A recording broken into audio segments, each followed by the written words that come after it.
Every forest has a language. For most people, that language comes in the form of wind through branches, the call of jays, the rustle of small creatures moving through undergrowth. But some forests speak in ways that predate human understanding entirely. When I took this job 3 years ago, I thought I knew the mountains. I had read the histories. I had studied the indigenous cultures that had walked these ridges for thousands of years before my people arrived. I believed I understood respect for the land. I was spectacularly wrong. What I encountered during the summer of 2019 forced me to confront something far older than any legend I had ever read. Something that still sings in the darkness of these Appalachian woods. Something that wants so desperately to be heard that it will tear apart anyone who listens too closely. My name is Anacona Firewolf, and I am a ranger for the Cherokee National Forest. This is what happened when I finally learned what the woods were trying to tell us. The morning shift report on June 3rd came in routine. Hikers on the North Trail. Campsite maintenance needed near Miller's Ridge. Weather holding steady. I had been with the service long enough to appreciate the quiet days, the ones that didn't involve search and rescue or dealing with the kind of tourists who thought the forest was a theme park. I had grown up in these mountains. My family name Firewolf carried weight here not because I had earned it through some modern achievement, but because my grandmother's grandmother had walked these same ridges when they still belonged to our people entirely. My shift began at 6 in the morning.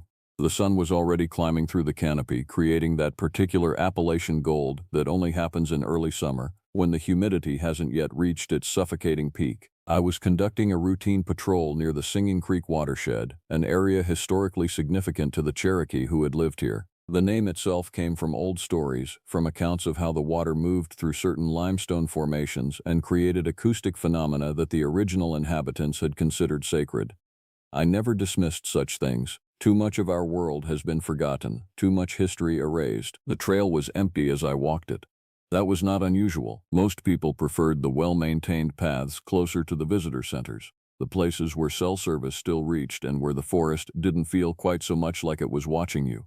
I preferred the deep places, the quiet places, the ones that hadn't been significantly altered in 200 years. It was around 8:15 when I first heard it. Not a voice exactly, not yet, but something in the trees that suggested vocalization, the way wind sometimes moves through certain formations and creates the impression of distant speech. I stopped walking. I had learned long ago that the forest rewarded attention. I closed my eyes and listened, letting the ambient noise of the woodland separate into its component parts. The movement of air, the creak of wood expanding in the morning heat, the distant call of a pileated woodpecker working its way up a dead oak, and underneath it all, something rhythmic, something that was almost word-like in its cadence. I walked toward the sound. This was not necessarily wise. It was not, in retrospect, wise at all. The forest opens up in sections along the Singing Creek. The water had carved out small canyons where the stone was softer, creating pockets of relative spaciousness among the thick vegetation. This was where the sound was coming from, I realized. Not from the trees themselves, but from the water, or perhaps from the movement of the water, or perhaps from something that was using the water as a medium. I stood at the edge of one of these small canyons. The creek was running faster than it should have been for early June. The snowmelt had finished weeks before, and there had been no heavy rains, yet the water churned and foamed as if responding to some unknown stimulus. The sound was louder here. Definitely vocalization now. Not speech exactly, but close, like someone humming with lips closed. But the hum stretched across multiple octaves in ways that no human vocal cords could manage. It was beautiful, in a way that made my skin feel too tight. I sat on a moss-covered rock and listened for 20 minutes. I could not identify the source. The water itself seemed to be producing the sound, the way it moved through the narrowed channel, but water does not hum, water does not sing with intentionality, and yet this did. This absolutely did. When the sound finally stopped, it was not gradual. It simply ceased, as if something had been switched off. The creek returned to its normal murmur. The forest returned to its regular ambient noise, and I was left sitting in the silence, feeling as though I had experienced something sacred, or something dangerous, or both simultaneously. I did not report it. That was the first mistake.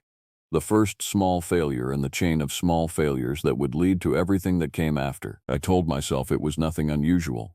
Creeks make strange sounds. Acoustic phenomena in forests are common and explainable. There was no reason to report a noise, no matter how unusual it had seemed. I finished my patrol, completed my required maintenance checks, and returned to the ranger station by afternoon. The second incident occurred 2 days later, on June 5th. I was not alone on this patrol.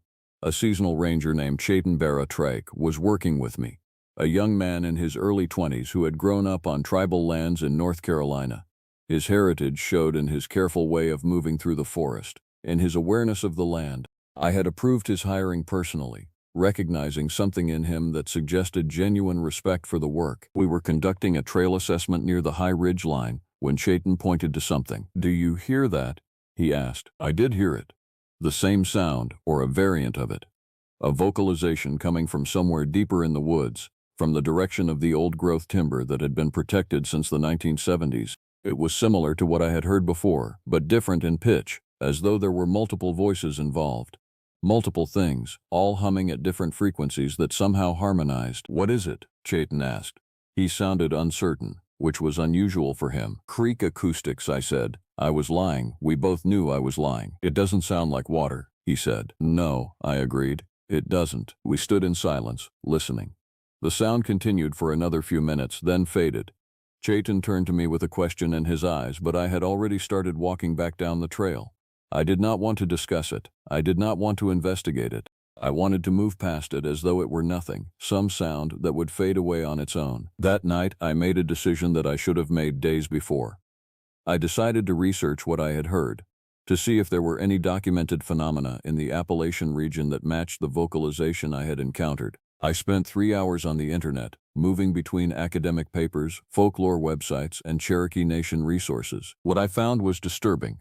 Not because it provided answers, but because it didn't. In Cherokee history, there were references to something called the Wohotel-Kitsi, a spirit being associated with the deep forests and with sounds that could not be traced to any living source. The accounts were vague, written in English by people interpreting oral traditions that had been passed down for generations, but they all contained the same kernel of description, a presence in the forest that spoke without words, that sang without a throat, that tried to communicate across a boundary that should not be crossed. The old stories suggested that encountering the Wohotel-Kitsi was significant.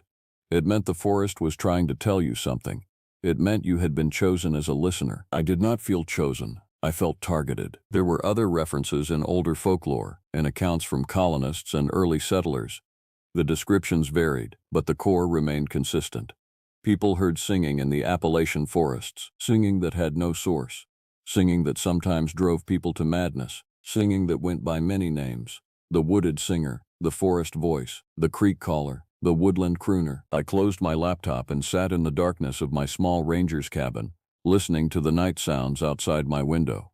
Somewhere out there in those mountains, something was trying to communicate, and I was becoming increasingly certain that my job as a ranger, my actual responsibility, was not to maintain trails and educate visitors. It was to listen. By June 12th, the vocalizations had become a daily occurrence. I had stopped trying to pretend I did not notice them. Instead, I began to track them, recording the times when they occurred, the locations, the variations in pitch and rhythm.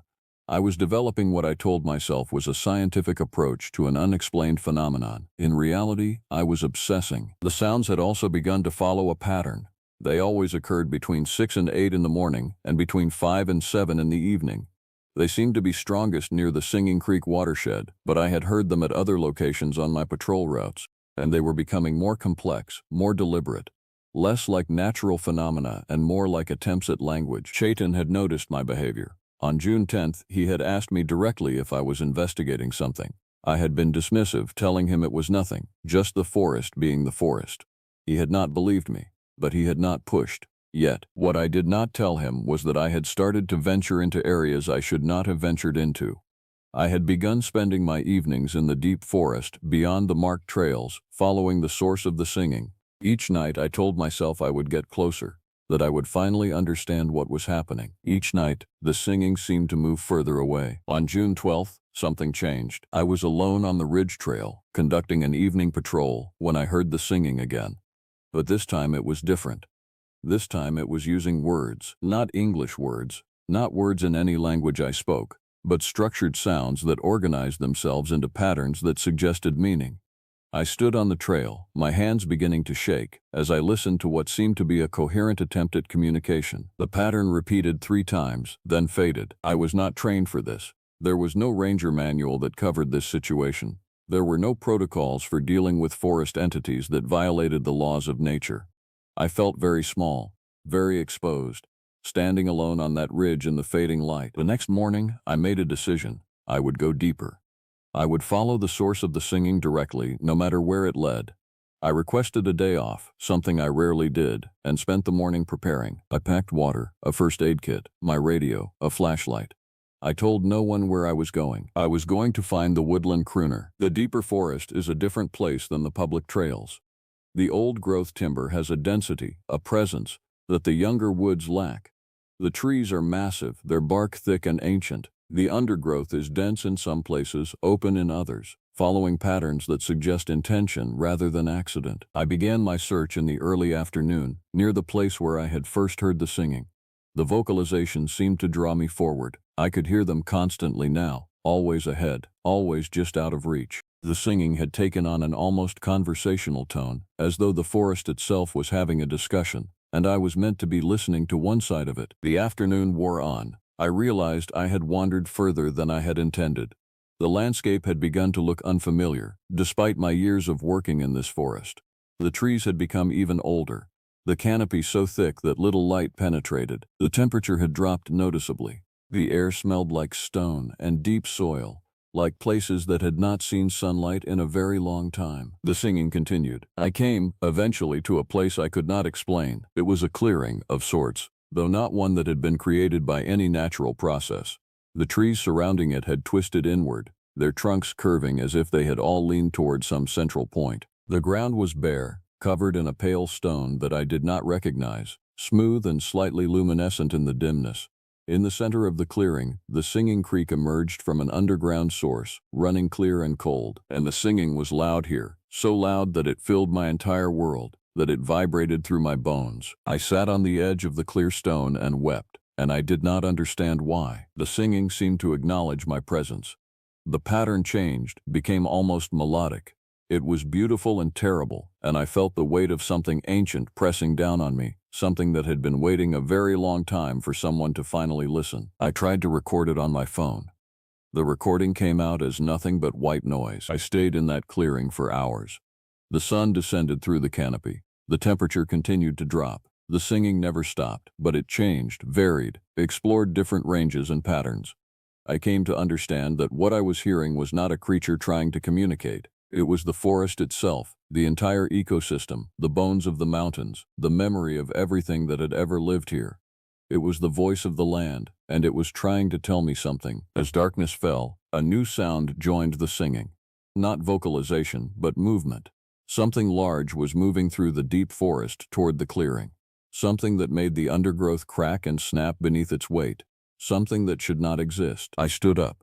My instinct was to run, but I forced myself to be still, to be present, to face whatever was approaching. The thing that emerged from the trees was not quite visible. That was the nature of it. Your eye could not hold its form. You could see it coming, you could see the space it occupied, but the details would not resolve. It moved toward me on many legs, or perhaps on no legs at all. It sang with the voice of the forest itself. It sang in patterns that somehow conveyed meaning. This land remembers. This land calls. This land demands. I understood, in that moment, that everything that had happened, the singing, the calling, the relentless pulling deeper and deeper into the forest, had been an invitation. The woodland crooner was not trying to hurt me. It was trying to include me in something. It was trying to make me part of the conversation that had been happening in these mountains since long before human language existed. I took a step forward, and then something inside me broke, and I ran. I have no clear memory of how I made my way back to the ranger station that night. I remember running through darkness. I remember the trees seeming to part before me as though they wanted me to escape. I remember emerging finally onto a marked trail near the visitor center parking area at some point after midnight. I remember Chayton finding me sitting in my truck, my clothes torn and muddy, my hands shaking so violently that I could barely hold the steering wheel. "Where were you?" he demanded. I could not tell him. I could not find words. "The system has been trying to reach you," he said. "There was an incident. We need you back at the station now." But I was not listening to him. I was listening to the singing, which continued even here, even in the populated areas near civilization. The woodland crooner had not finished with me yet, and in fact, I realized with a growing sense of dread I was no longer sure if it had ever really been trying to communicate at all. The incident that had occurred in my absence was a missing hiker. The report had come in at 11 in the evening from a woman named Lomasi Thunderbear who had been hiking with her nephew, a boy of 14. They had been hiking a trail on the eastern side of the forest, the public trail, well-maintained and well-traveled. The boy had stepped away from the group briefly, taking photos near a scenic overlook. When he did not return after 15 minutes, Lomasi went to look for him. He was gone. Completely gone. Not injured on a nearby slope, not lost and calling for help. Simply absent. The search had begun immediately. The night had been spent scouring the area, checking nearby trails, calling his name into the darkness. By dawn, when the full staff had assembled, we had found no trace of him. No body, no blood, no indication of what had happened to a 14-year-old boy in a matter of minutes on a well-traveled path. Lomasi was at the ranger station when I arrived, sitting in our small break room, her face gray with shock. She was demanding answers. She was demanding a full search and rescue operation. She was demanding that we find her nephew. The ranger in charge was a man named Mika Stormaro, someone I had worked with for years. When he saw me, his expression changed. There was something in his eyes that suggested he knew something. Or perhaps he suspected something. "Where the hell were you?" he asked me quietly, pulling me aside. "Personal time," I said. "Bullshit." He lowered his voice further. "I need you on the search, and I need you to be honest with me about anything you might know about this forest that could be relevant to finding a missing teenager." I could not tell him the truth. What would I have said? That the forest was alive in ways we did not understand? That something ancient was walking through the Appalachian wilderness, wearing the voice of singing creeks as a mask? That I suspected the boy was not lost but taken, and that no amount of searching would bring him back? Instead, I assembled with the search teams. We spent the day combing the area where Lomasi's nephew had disappeared. We found nothing. By evening, we had called in the county sheriff. By the next morning, state police. By the third day, the National Guard. The search expanded. More people came. More eyes scanned the forest for a sign of the missing boy. And every single night, I heard the singing. It was louder now, more insistent, and the patterns had changed. Where before they had been searching, questioning, trying to communicate, now they seemed victorious, satisfied. The singing had notes of triumph in it, harmonics that suggested celebration. On the fourth day of the search, we found something. One of the volunteer searchers, a man named Ellen Iron Wolf from the local community, came across the boy's camera near the overlook where he had been taking photos. The camera was undamaged. The memory card was intact. The photos on it showed the forest. Beautiful shots of the landscape, of the mountains, of the deep woods in the distance. The last photo was different. It showed the overlook, but taken from a position that should not have been possible. It was taken from above, from somewhere in the canopy, from a vantage point that no human could have reached. And in that photo, though the detail was unclear, there appeared to be something in the trees, a shape, a presence. We enlarged the photo. We examined it from every angle. What it depicted remained unclear, but its meaning was unmistakable. Something had taken that photo. Something in the trees. Something that was not human. Mika looked at me when we examined the photo. I saw the question in his eyes, and I knew that he was beginning to understand. Not everything, not the full truth, but enough to know that this was not a simple lost hiker case. This was something else. That night, I made a choice that would change everything. I requested permission to continue the search alone. I told Mika that I wanted to patrol the deep forest areas, the places where the official searchers might not feel comfortable going. He was reluctant, but he gave permission. He understood, I think, that I knew something about this forest, about this situation, that others did not. I went back to the clearing, not the one with the twisted trees and the pale stone, but to the general area of the Singing Creek watershed. I went in darkness, armed only with my radio and a flashlight, though I suspected that neither would help if something truly did not want me to find what I was looking for. The singing was so loud now that it was almost deafening. It was not beautiful anymore, if it ever truly had been. It was a wailing, a lamentation, a voice expressing something deeper than grief or hunger or any emotion I could name. I followed it deeper than I had ever gone. The boy was in a tree, not hung in it, not trapped in it, but integrated with it. His body had become part of the tree itself. His limbs were extending upward, merging with branches. His skin had taken on the texture of bark. His mouth was open in an eternal expression of something that might have been speech or might have been screaming. The singing was coming from him. The forest had taken the boy and made him a part of its voice. He had become a conduit, a living instrument through which the woodland crooner could continue its never-ending song. I vomited. I collapsed against a nearby tree. I called for help on my radio, though I knew help could not save this boy. This was beyond saving. This was beyond understanding. When the emergency responders arrived, they tried to remove the boy from the tree. The tree would not release him. His body had fused too completely with the wood. In attempting to extract him, they tore his skin, broke his bones, and he screamed, finally gave voice to something human as he was destroyed in the attempt to save him. By dawn, Lamasi Thunderbear's nephew was dead, his body in 2 parts, neither of them whole, and I knew, with a certainty that I could not explain, that his death was my fault. I took a leave of absence after the boy's death. I told the administration that I needed time to process the trauma of the search and recovery. This was partly true. It was also partially a lie, because what I really needed was time to understand what was happening.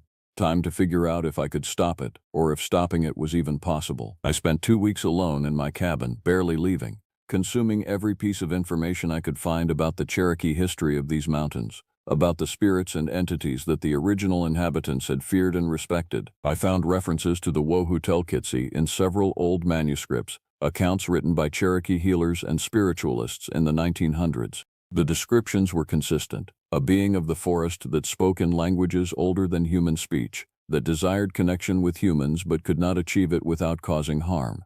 The entity was not malevolent, according to these accounts, but it was dangerous. Its nature was too vast, too alien, to coexist safely with human consciousness. One manuscript, written by someone named Dakota Strong Arrow in 1923, contained a passage that made my blood run cold. The crooner calls to those who listen too deeply. It means no cruelty, but its voice carries weight that human minds were not made to bear. Those who hear it must make a choice. Answer completely, give yourself over to the forest entirely, or find a way to make it understand that the conversation cannot continue. But silence is not possible. Once it has begun to speak to you, it will always be trying to reach you. You are bound to it as surely as any tree is bound to the soil. The only question is whether the binding will be gentle or terrible. The boy had not chosen to answer. The forest had simply taken him, used him as an instrument to continue the singing, and I had led the crooner to him, in a way, by following its voice deeper and deeper into the forest. By engaging with it, I had acknowledged its presence in ways that had encouraged it to reach out further, to demand more attention, more participation. On the 15th day of my leave, the singing stopped, not gradually, not fading into the background noise of the forest, simply stopped as though a switch had been turned off. The silence was absolute, and in that silence I felt a weight that was somehow heavier than the singing had been. I realized what had happened. The crooner was waiting for my response. The boy had been a message, but not the beginning of a conversation. The boy had been an ultimatum. Answer, the silence seemed to say, or the next person will be someone closer. I packed supplies. I took a gun, though I had no confidence that bullets would help against something that did not follow the laws of nature. I left a note for Mika explaining nothing, telling him that I would be gone for an indeterminate amount of time and that if I did not return he should close off the deep forest areas to all public access. I went back to the clearing with the twisted trees. I found it more easily this time, as though the forest itself was guiding me. The pale stone was still luminescent in the fading afternoon light. The singing creek continued to run through it, clear and cold, and utterly empty of any voice. I sat in the center of the clearing and waited. The presence came as the sun descended below the canopy. Not visible, still not visible, but present in a way that I could feel with every part of my body. The singing began again, but different this time. Not a chorus of many voices, but a singular voice, speaking directly to me. It used sounds that approximated English, though not quite English. It was like trying to reproduce human speech with an instrument never meant for that purpose, creating something that was technically intelligible but fundamentally wrong in ways that made my ears ache. Listener, it said, finally. What do you want? I asked. Connection, it said. You are here. Your people were here. I have been here since before time had names. We remember each other, you and I, in this land. The boy was a call. You did not answer it, so I had to call louder. He was innocent, I said. A child. Yes, the crooner agreed, and there was something like sadness in its voice. But the forest cannot speak in ways that your species understands. I tried to sing gently, but you thought it was nothing. I tried to sing louder, but you were afraid. So I took a voice that would force you to listen. I made a song from your fear, from the knowledge that something human, something you loved, had been changed by my voice. It worked. You are here. What do you want from me? I asked again. You must decide, the crooner said. You are a ranger of this forest. You are its guardian. But you do not understand what you are guarding.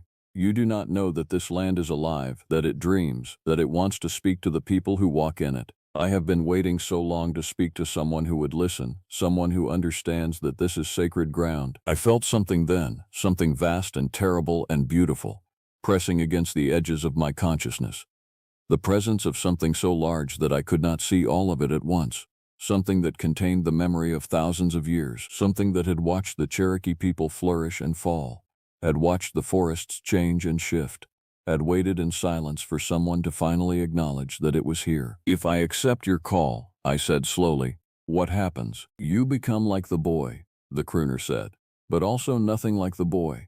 You have the knowledge to accept the transformation. You understand what is happening. You will become a voice for the forest, a bridge between what I am and what you are. You will help the land speak. And if I refuse, then I will continue calling, the crooner said, to your family, to the people you love, to anyone who might listen. I will keep calling until I am heard, until someone agrees to be the voice that I cannot be alone. The choice was offered. Not a choice really, because both options led to the same end. The only question was who would suffer along the way. I thought about my grandmother, about her connection to this land, about the stories she had told me of the spirits that inhabited the deep forest, spirits that were neither good nor evil but simply were, and expected to be respected. If I agree, I said, will the forest stop calling to others? Yes, the crooner said. The forest will be silent. I will have my voice, and you will help me sing. I stood up. I walked to the center of the clearing, to the edge of the pale stone, and I placed my hands on the bark of the nearest tree. The transformation was not painful, not exactly. It was like being unmade and remade all at once. My consciousness expanded outward, becoming aware of the forest in ways that no human mind should be aware. I could feel the trees growing, could sense the flow of water through soil and root, could hear the movements of every creature, from insects to large mammals, from the bacteria in the soil to the fungi spreading through dead wood. And underneath it all, I could feel the singing. The true singing. Not the crooner trying to communicate with human words, but the forest itself, the entire ecosystem expressing what it meant to be alive for thousands of years in one place. I became the voice for it. This is not an ending, because there is no ending. There is only continuation. I am the ranger still, in a way. I walk the trails, I monitor the forest, I ensure that the park is safe, but I am also part of the forest now. Part of its voice, part of its endless song. The woodland crooner has gone quiet, having achieved what it desired. But I have not forgotten the boy. His sacrifice was real, even if it was necessary. His death was the price of my understanding. And now, every day, I listen to what the forest wants to say. Every day, I struggle with the knowledge that humanity cannot hear this voice without being fundamentally changed by it. Every day, I wonder if I should try to stop others from listening, or if I should let them come deeper into the forest and find out what it means to truly understand the land that you are a part of. The singing continues. It always will. And I am no longer a ranger of the park. I am the forest's memory, speaking in a voice that no human throat could produce, telling stories that no human mind could invent, keeping alive the conversation that began before my people had language and will continue long after we are gone. If you ever find yourself hiking deep in the Appalachian wilderness, in places where the trails fade and the forest becomes something other, remember this: you are being called. Something ancient is trying to speak to you. Something that loves this land more than it loves comfort or safety or the familiar. The only question is whether you will listen. The only question is what price you will be willing to pay for understanding.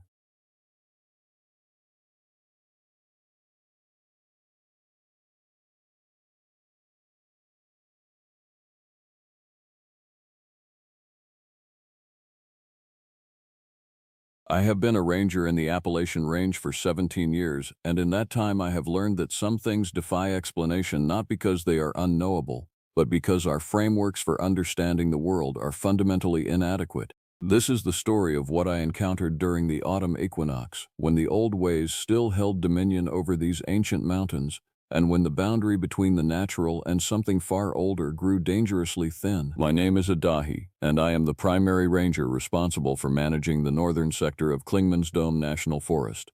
The job requires solitude, discipline, and an acceptance that you are never truly alone in these mountains.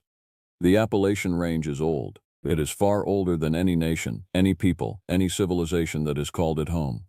When you walk these ridges day after day, when you listen to the wind move through the hollers and across the balds, you begin to understand that this land has a memory, a very long memory. The morning of September 23rd was unnaturally calm. There was no wind. The birds had ceased their calls 2 hours before dawn. I had been monitoring weather patterns from my station at Ridge Peak, and all indicators pointed to a clear day with temperate conditions. But the silence told me something different. The silence told me the mountains were holding their breath. I was completing my routine patrol around the northern boundary markers when I encountered Neshoba Greycloud. He was standing motionless at the edge of Raven's Hollow, facing the direction of the Great Smoky Mountains, his long dark hair moving slightly in a breeze I could not feel. Neshoba is a guide and historian of Cherokee traditions. He comes to these mountains regularly to perform what he calls ceremonial acknowledgments, though the official records list him as a cultural consultant. We had met perhaps a dozen times over the years, always by chance, always at significant points in the seasonal cycle. He did not turn as I approached, but he spoke before I came within 10 feet of his position. His voice was measured and calm, but there was an undertone of something that resembled concern, though Neshoba rarely allowed emotion to surface in his expression. He said, "The rock is hunting early this year. The signs are not ambiguous." I asked him what he meant. I had heard stories from older rangers about something they called the snaggletooth, something that lived in the highest elevations and was rarely seen. They spoke of it only in the context of missing livestock on remote farms, of strange impressions in the snow, of sounds that echoed across the valleys on nights when the wind came down from the north. But I had never seriously considered the possibility that such a creature existed, let alone that it was actively hunting in this region. Neshoba turned to face me. His eyes were gray, unusual for someone with his ancestry, and they held the quality of someone who had spent decades observing things that others refused to acknowledge. He told me that what I called the snaggletooth was only a modern approximation of a much older name. The original term, he explained, translated roughly to the one that devours the skies.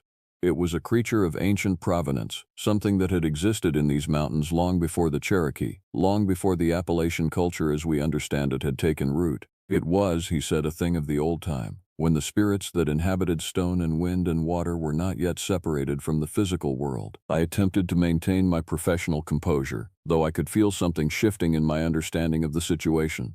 Neshoba continued, explaining that every 7 to 9 years, during the autumnal equinox, the creature's hunger reached a peak. The timing was consistent, predictable even, though the locations of its hunting varied across the vast mountain range. This year, according to the signs he had observed, the creature had chosen the northern territories, the migration of the remaining wyvern population eastward, the unusual behavior of the tree frogs, the specific configuration of the morning star relative to the ridge line. He did not ask me if I believed him. He simply told me what I needed to know to survive the next fortnight. Keep away from the heights after sunset. If I heard sounds like metal scraping stone, sounds like wind through broken bones, I should seek shelter immediately and remain there until dawn. If I saw anything moving against the direction of the clouds, anything that seemed to cut through the sky in patterns that defied aerodynamic logic, I should not look directly at it. The old stories contained warnings about the power of direct observation. Some things, Neshoba said, feed on witness. They grow more substantial, more real, more powerful when someone acknowledges their existence with full conscious attention. Then he left.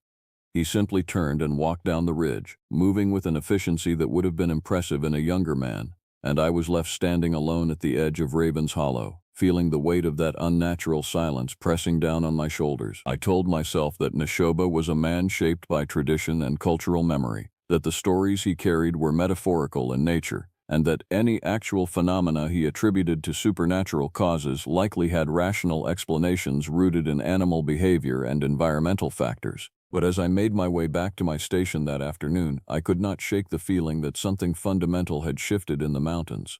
The silence had deepened. It had taken on a quality that was almost expectant, as if the land itself was waiting for something to arrive. That night, I began reviewing the incident reports filed over the past decade. There were more entries than I had expected. Missing hikers in the northern sector, 7 cases total. Livestock disappearances from farms adjacent to national forest boundaries, 19 documented instances. Unusual animal remains found on remote ridges, 32 distinct incidents. Each entry was filed with professional detachment, each one attributed to known predators or human miscalculation. But taken collectively, they formed a pattern that was difficult to ignore. The geographic range of incidents clustered around a specific zone that included Klingman's Dome, Mount Guyot, and the unexplored ravines that cut through the heartland of the northern range. The timing was irregular but not random. The incidents occurred most frequently during the autumn months, with a particular concentration during the weeks immediately following the equinox. And there was something else, something that made my hands cold as I reviewed the files. In 3 separate incidents, rangers had noted unusual impressions on the surrounding terrain. Not tracks, not exactly. Something that resembled the marks left by something large descending from above. Something with weight and force and terrible velocity. I spent that night making preparations. I reinforced the windows of my station. I ensured that my emergency supplies were easily accessible. I programmed my satellite phone to alert me if any unusual transmissions came through the Ranger network. And I did something that I had never done before in my professional capacity. I consulted the restricted archives, the files that the National Park Service keeps sealed from public review, the reports that deal with incidents deemed too unusual for standard documentation. What I found in those files validated every concern that had begun to crystallize in my mind. The Snaggletooth Rock had been documented in official records for over 70 years, back to the 1950s. The descriptions were consistent. The creature was described as avian in nature, possessing a wingspan that reached somewhere between 20 and 30 feet. Its most distinctive feature was its dentition.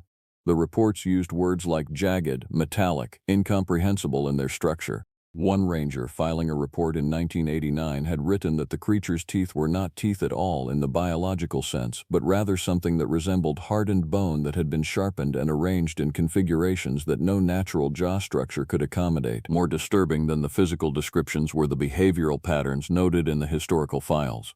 The creature did not hunt in the manner of typical predators. It did not stalk. It did not pursue. Instead, it descended from extreme altitude at speeds that defied conventional ornithology. It struck with a violence that seemed indiscriminate, targeting whatever was present at the moment of descent. Multiple entries suggested that the creature's attack pattern was less about feeding and more about something that resembled feeding on the act of destruction itself. And then there was the final file, the one marked with the most restricted classification. It was dated to August of 1987. A ranger named Dakota Lone Wolf, a man of known Cherokee descent, had filed a detailed report concerning an encounter he had directly witnessed. I recognized the name from the historical records. Lone Wolf had served in the northern sector for 43 years before retiring suddenly in late 1987. He had never explained the reasons for his premature departure, and subsequent inquiries had been redirected or dismissed by administrative personnel. In the file, Dakota described what he had witnessed in precise, clinical language that belied the profound trauma the experience must have caused. He had been monitoring a ridge trail near Mount Guyot at approximately 2 in the afternoon when the temperature plummeted. He had noted a sudden cloud formation directly overhead, a convergence of atmospheric systems that occurred in seconds. And then he had heard the sound. He described it in multiple ways: metal screaming through stone, wind passing through a structure composed of broken things, the sound that might be produced if something vast and ancient were trying to speak through organs of flesh that were inadequate to the task. The creature descended through the cloud formation. The sky, Dakota wrote, seemed to bend around it. He noted unusual visual distortion, as if reality itself was being displaced to accommodate the creature's passage. He was perhaps 200 yards distant, positioned behind a dense stand of timber which likely saved his life. The creature descended upon a small clearing near the ridge, searching for something, and then it found a hiker, a young man, Dakota believed, though the individual was some distance away. The encounter lasted perhaps 5 seconds. The creature struck from above, moving with acceleration that seemed to ignore the normal laws of physics. And then it was gone, ascending rapidly, disappearing into the cloud formation it had created. The body was retrieved 3 hours later by a ranger team led by Bodaway Ironwood, another ranger of Cherokee heritage. The remains were incomplete. There were specific wounds that did not correspond to any known predator attack pattern. The preliminary examination suggested that the lacerations had been inflicted with tremendous force. that whatever weapon or implement had caused them had been applied with velocity that suggested a vertical strike from extreme altitude. The case was officially closed as death from falling rocks in a landslide. The hiker's family was compensated under standard accident protocols. But Dakota Lonwolf's final entry in the restricted file was a personal note, a message to whoever might read the account in future years. He wrote that the creature was not random in its hunting, it was selective. It chose its victims according to criteria that were not visually apparent, and it was learning. With each cycle, with each season of hunting, it was becoming more effective, more precise, more aware of the patterns of human movement through its territory. He warned that eventually the creature would become efficient enough that its hunting would escalate beyond isolated incidents. Eventually, he wrote, the disappearances would become too numerous to conceal, and the National Park Service would be forced to confront the reality of what actually inhabited these mountains. I read those words at 3 a.m, sitting in my station with all the lights on, and I knew that I had entered a threshold. The next 2 weeks would determine whether Dakota's prophecy came to pass during my watch, or whether the creature would remain dormant, hunting in patterns that fell outside the boundaries of observable reality. The morning of September 24th brought a development that I had not anticipated. I received a call from Hiawassee Redbird, a ranger who worked the western sector, indicating that she had encountered Pocatello Firewalker on one of the major hiking trails. Pocatello was not an official ranger, though he maintained close ties to several members of the Ranger Corps. He was a keeper of stories, a man who had spent his life documenting and preserving the oral traditions of the Appalachian tribes. Like Neshoba, he moved through these mountains with an awareness that seemed to transcend the standard ways of understanding wilderness navigation. I arranged to meet Hiawassee and Pocatello at the convergence point where two major trails intersected near Klingman's Dome. The hike took me into terrain that I had not covered in several months, and as I climbed, I noted the condition of the forest around me. The ecosystem was in a state of suppressed agitation. The wildlife patterns were abnormal. I saw few birds, despite it being mid-morning when activity should have peaked. The larger animals, typically visible only at dusk, were absent from their usual territories. It was as if the entire biotic community was withdrawing, creating space for something else to occupy. I reached the convergence point to find Hiawassee and Pocatello sitting silently on the stone outcropping that marked the intersection. Hiawassee is a ranger of 15 years' experience, professional and competent. Pocatello is 73 years old, with the bearing of someone who has spent a lifetime in resistant dignity against systems that sought to diminish him. There was a strain visible on both their faces, though neither made immediate reference to it. Pocatello spoke first. He told me that the creature's presence was stronger this year than it had been in previous cycles. The signs were not subtle for those who knew how to read them. The position of the sun relative to the peaks suggested an alignment that occurred only once in a generation. The configuration of water in the high streams flowed in directions that defied topography. And the song of the mountains, as he called it, the harmonic resonance that emerges from the interaction of wind and stone and the deep pressures beneath the earth, that song had changed its frequency. He explained that creatures like the snaggletooth rock existed at the boundary between the physical world and something that the old languages called the beneath. They were not purely material, nor were they purely spiritual. They occupied a liminal space, sustained by patterns and presences that most humans were structurally incapable of perceiving. But every 7 to 9 years, during the autumnal equinox, the boundary between the two worlds thinned. It was not that the creature became more physical.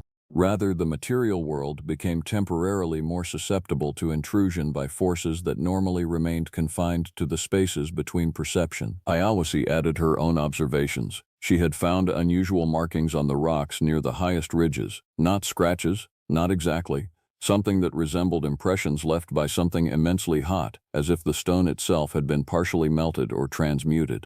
And she had heard sounds that did not match any animal vocalizations in her experience.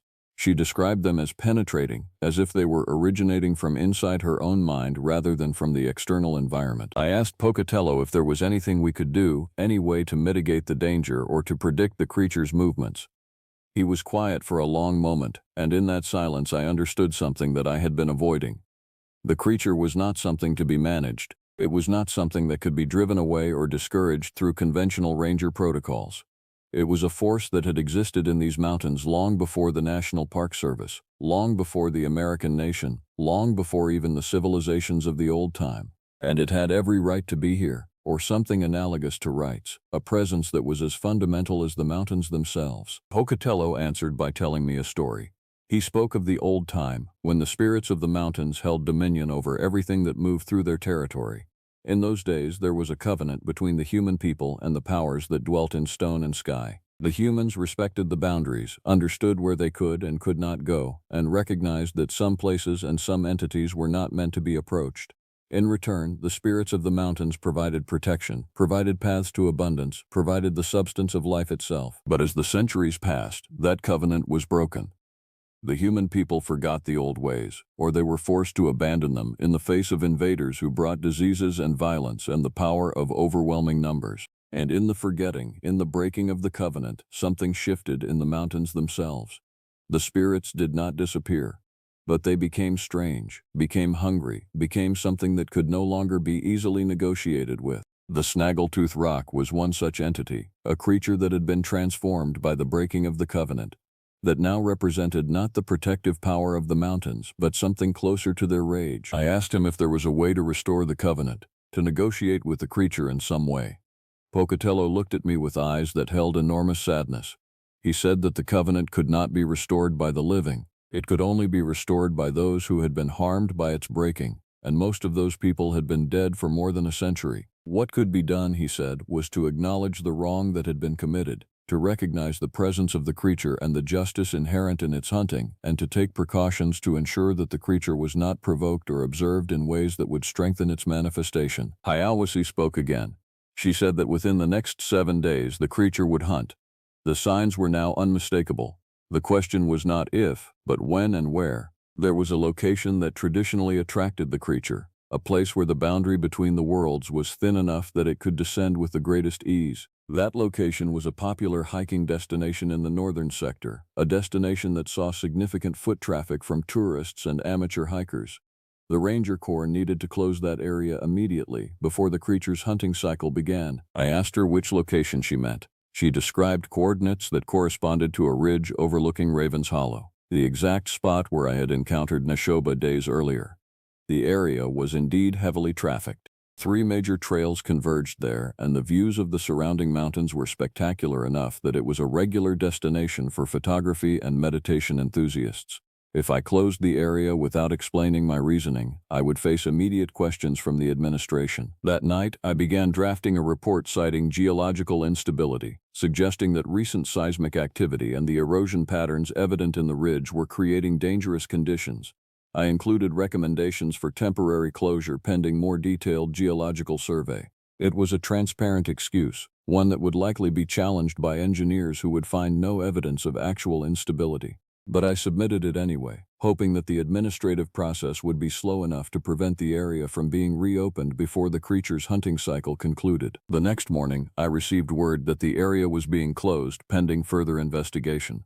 I felt a wave of relief that was immediately replaced by anxiety.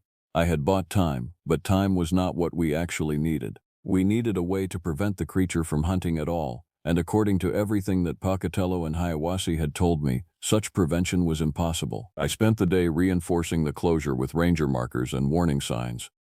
The hike to the ridge took me through terrain that was growing increasingly unsettling. The silence that I had first noticed days earlier had intensified. There was no wind. There were no animal sounds. There were no sounds at all except for the sound of my own footsteps and the sound of my own breathing. It was as if the mountains themselves had withdrawn into a state of waiting. When I reached the ridge overlooking Raven's Hollow, I understood why this location held such significance for the creature. The geography was unusual. The ridge was elevated above the surrounding terrain, creating a natural arena of sorts. The hollow below was deep and heavily forested, providing hiding places and shelter, and the sky above the ridge was open and vast, providing clear descent pathways for something that hunted from the air. I stood there for perhaps 20 minutes, and during that time I felt something that I can only describe as the presence of the mountains themselves becoming aware of me. It was not threatening, not exactly, but it was immense, ancient, and utterly indifferent to my significance as an individual human being. I had the distinct impression that I was standing in the presence of something vast that was evaluating me, determining whether I was a threat or a potential instrument for its purposes. And then I heard the sound that Dakota Lone Wolf had tried to describe 70 years earlier. It was distant, perhaps miles away, but it carried with perfect clarity. It was a sound like metal screaming through stone, but also like wind passing through a vast structure that was not built according to any recognizable architectural principles. It was a sound that seemed to come from both outside and inside my own head simultaneously. I did not look up. I did not try to identify the source of the sound.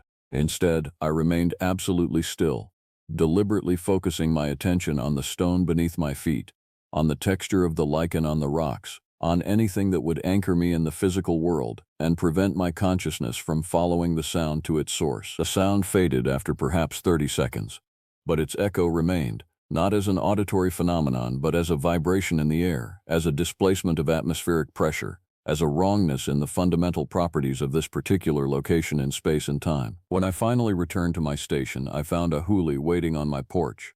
A huli is a ranger I had worked with for only 2 years, but he had developed a reputation as someone who was exceptionally skilled at reading the subtle patterns of wilderness behavior. He was sitting perfectly still, looking out at the mountains, and when I approached he did not turn or acknowledge my arrival until I had taken my position beside him. Then he spoke, his voice barely above a whisper. He said, "I have been listening to the reports coming through the Ranger network. There have been unusual incidents in the western sector. Missing persons, possibly lost hikers, and in the southern region a livestock disappearance that matches historical patterns. The creature is beginning its hunting cycle early. The convergence point is shifting, and I think it knows that we are aware of it." The evening of September 27th brought a development that forced the situation from theoretical speculation into immediate crisis management. A group of hikers, 4 individuals in total, had disregarded the closure warning and entered the restricted ridge area. They had apparently arrived after sunset, and they were not equipped for emergency contact or emergency shelter. By the time their absence was reported by friends waiting at the trailhead, darkness had already fallen completely. I received the emergency dispatch at 8:17 in the evening. The missing party consisted of 2 couples on their first trip to the national forest. Their names were irrelevant now, their significance reduced to coordinates on a map and a description of their most recent known location. The protocol was straightforward. I needed to organize a search and rescue operation, contact the emergency management teams, and ensure that rescue personnel were deployed immediately. But I could not do any of that without revealing the true reason for the area closure, without admitting that the geological instability report was a fabrication designed to prevent exactly this sort of situation. I made a decision that I have questioned every moment since. I did not immediately call for assistance. Instead, I prepared my own equipment and made my way to the ridge to assess the situation myself. The hike in darkness was an act of deliberate recklessness, the sort of decision that should end a ranger's career if discovered. But the necessity was clear. If the hikers were still in the ridge area, if they were still alive, then every minute of delay might mean the difference between rescue and recovery of remains. And if they were already dead, if the creature had already found them, then the last thing I wanted was additional human presence at the site, additional witnesses who might be transformed by what they experienced into something approximating what the creature required to maintain its presence in the material world. The night was clear and cold. The stars were visible in their full multitude, creating a carpet of light across the sky that was almost unbearable in its brightness. I moved with extreme caution, using a muted flashlight to identify the trail while trying to minimize the visibility signature of my movement. The entire hike, I was acutely aware of the space above me, the vast stretch of open sky that extended upward from the ridge. It was the sky that the creature inhabited, and I had the persistent feeling that to look upward was to invite observation, to create a visual connection that might draw the creature's attention to my location. I reached the convergence of trails where hikers typically congregated to view the sunrise just before midnight. The area was empty. The hikers had apparently moved beyond the primary viewpoint, pushing deeper into the ridge territory and potentially off the marked trails entirely. I used the muted flashlight to examine the ground for signs of passage. I found boot prints, multiple sets, heading in a direction that corresponded to an unmaintained trail that led toward the extreme northern edge of the permitted hiking area. I followed the trail for perhaps an hour, and the deeper I progressed into the ridge territory, the more pronounced the wrongness became. The temperature remained cold but no longer felt natural. It felt imposed, as if something was actively suppressing the ambient warmth, and the silence had returned with a quality that was almost suffocating. I could hear my own heartbeat, my own breathing, my own movement through the underbrush. Everything else was absent. The mountains themselves seemed to be holding their breath, and then I heard a sound. A human sound, a cry, distant but audible, coming from somewhere ahead along the trail. I accelerated my pace, abandoning caution in favor of speed. The trail led me around a bend and into a small clearing surrounded by dense timber. And in that clearing, I encountered a scene that I have spent the subsequent years trying to reconcile with my understanding of reality. The two hikers, a male and female, were standing in the clearing with their arms raised above their heads. They were not moving voluntarily. Their bodies were suspended perhaps 3 feet above the ground, held in position by something that was not visible to direct observation. But I could perceive it as a distortion in the air, a displacement of the visual field that suggested something immense was holding them and descending toward them, moving down through the sky with a velocity that seemed to accelerate as it approached, was the Snaggletooth Rock. I cannot accurately describe what I saw, and I have attempted many times to put the experience into language that might approximate truth. The creature was avian in basic structure, possessing wings that extended perhaps 30 feet span, but the wings did not move in the conventional manner of bird flight. Instead, they seemed to manipulate the air itself, to create zones of absolute pressure differential that propelled the creature's body downward with acceleration that defied conservation of energy. The creature's head was massive, with a profile that resembled a raptor's but distorted, enlarged beyond biological necessity. And the teeth were the focal point of the entire creature's existence. They extended from both jaws, overlapping, interlocking, arranged in configurations that seemed to have no logical function. They were metallic in appearance, catching and reflecting the starlight in ways that created their own illumination. They were the color of old bone mixed with rust, mixed with something that might have been light itself. The creature's descent took perhaps 5 seconds, though the temporal perception during the encounter was uncertain. Time seemed to stretch and compress in ways that I could not follow. And then the creature struck, moving with velocity that I could not follow with my eyes. The two suspended hikers were gone. They were simply gone, absorbed or destroyed or transported to some location outside my ability to perceive. There was no blood, no screaming that I could hear. There was only the creature's impact with the ground, a force so tremendous that the earth itself seemed to shudder beneath my feet. And then the creature was ascending, moving upward through the same trajectory it had descended, carrying something with it that was no longer recognizably human. The creature's ascent was slower than its descent, and in that slower movement I caught sight of what it held. It was a torso, a human torso, but the internal structure was exposed in ways that suggested the creature did not possess a digestive system analogous to terrestrial predators. It simply consumed what was present, extracting something that existed at a level of biological organization that I did not have the framework to understand. The creature reached the sky and continued ascending, passing through the layer of visible stars and disappearing into the space beyond. The wrongness that had characterized the atmosphere began to dissipate.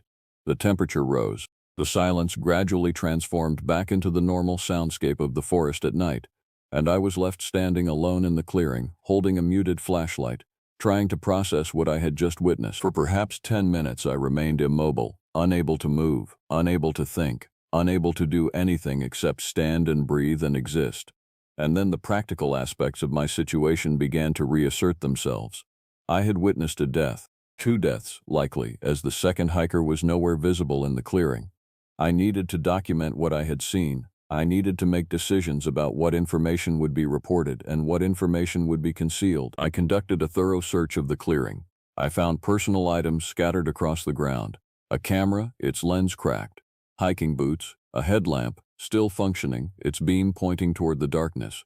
And then I found something else, a map, partially torn, with handwriting in the margin. I used the headlamp to read the note.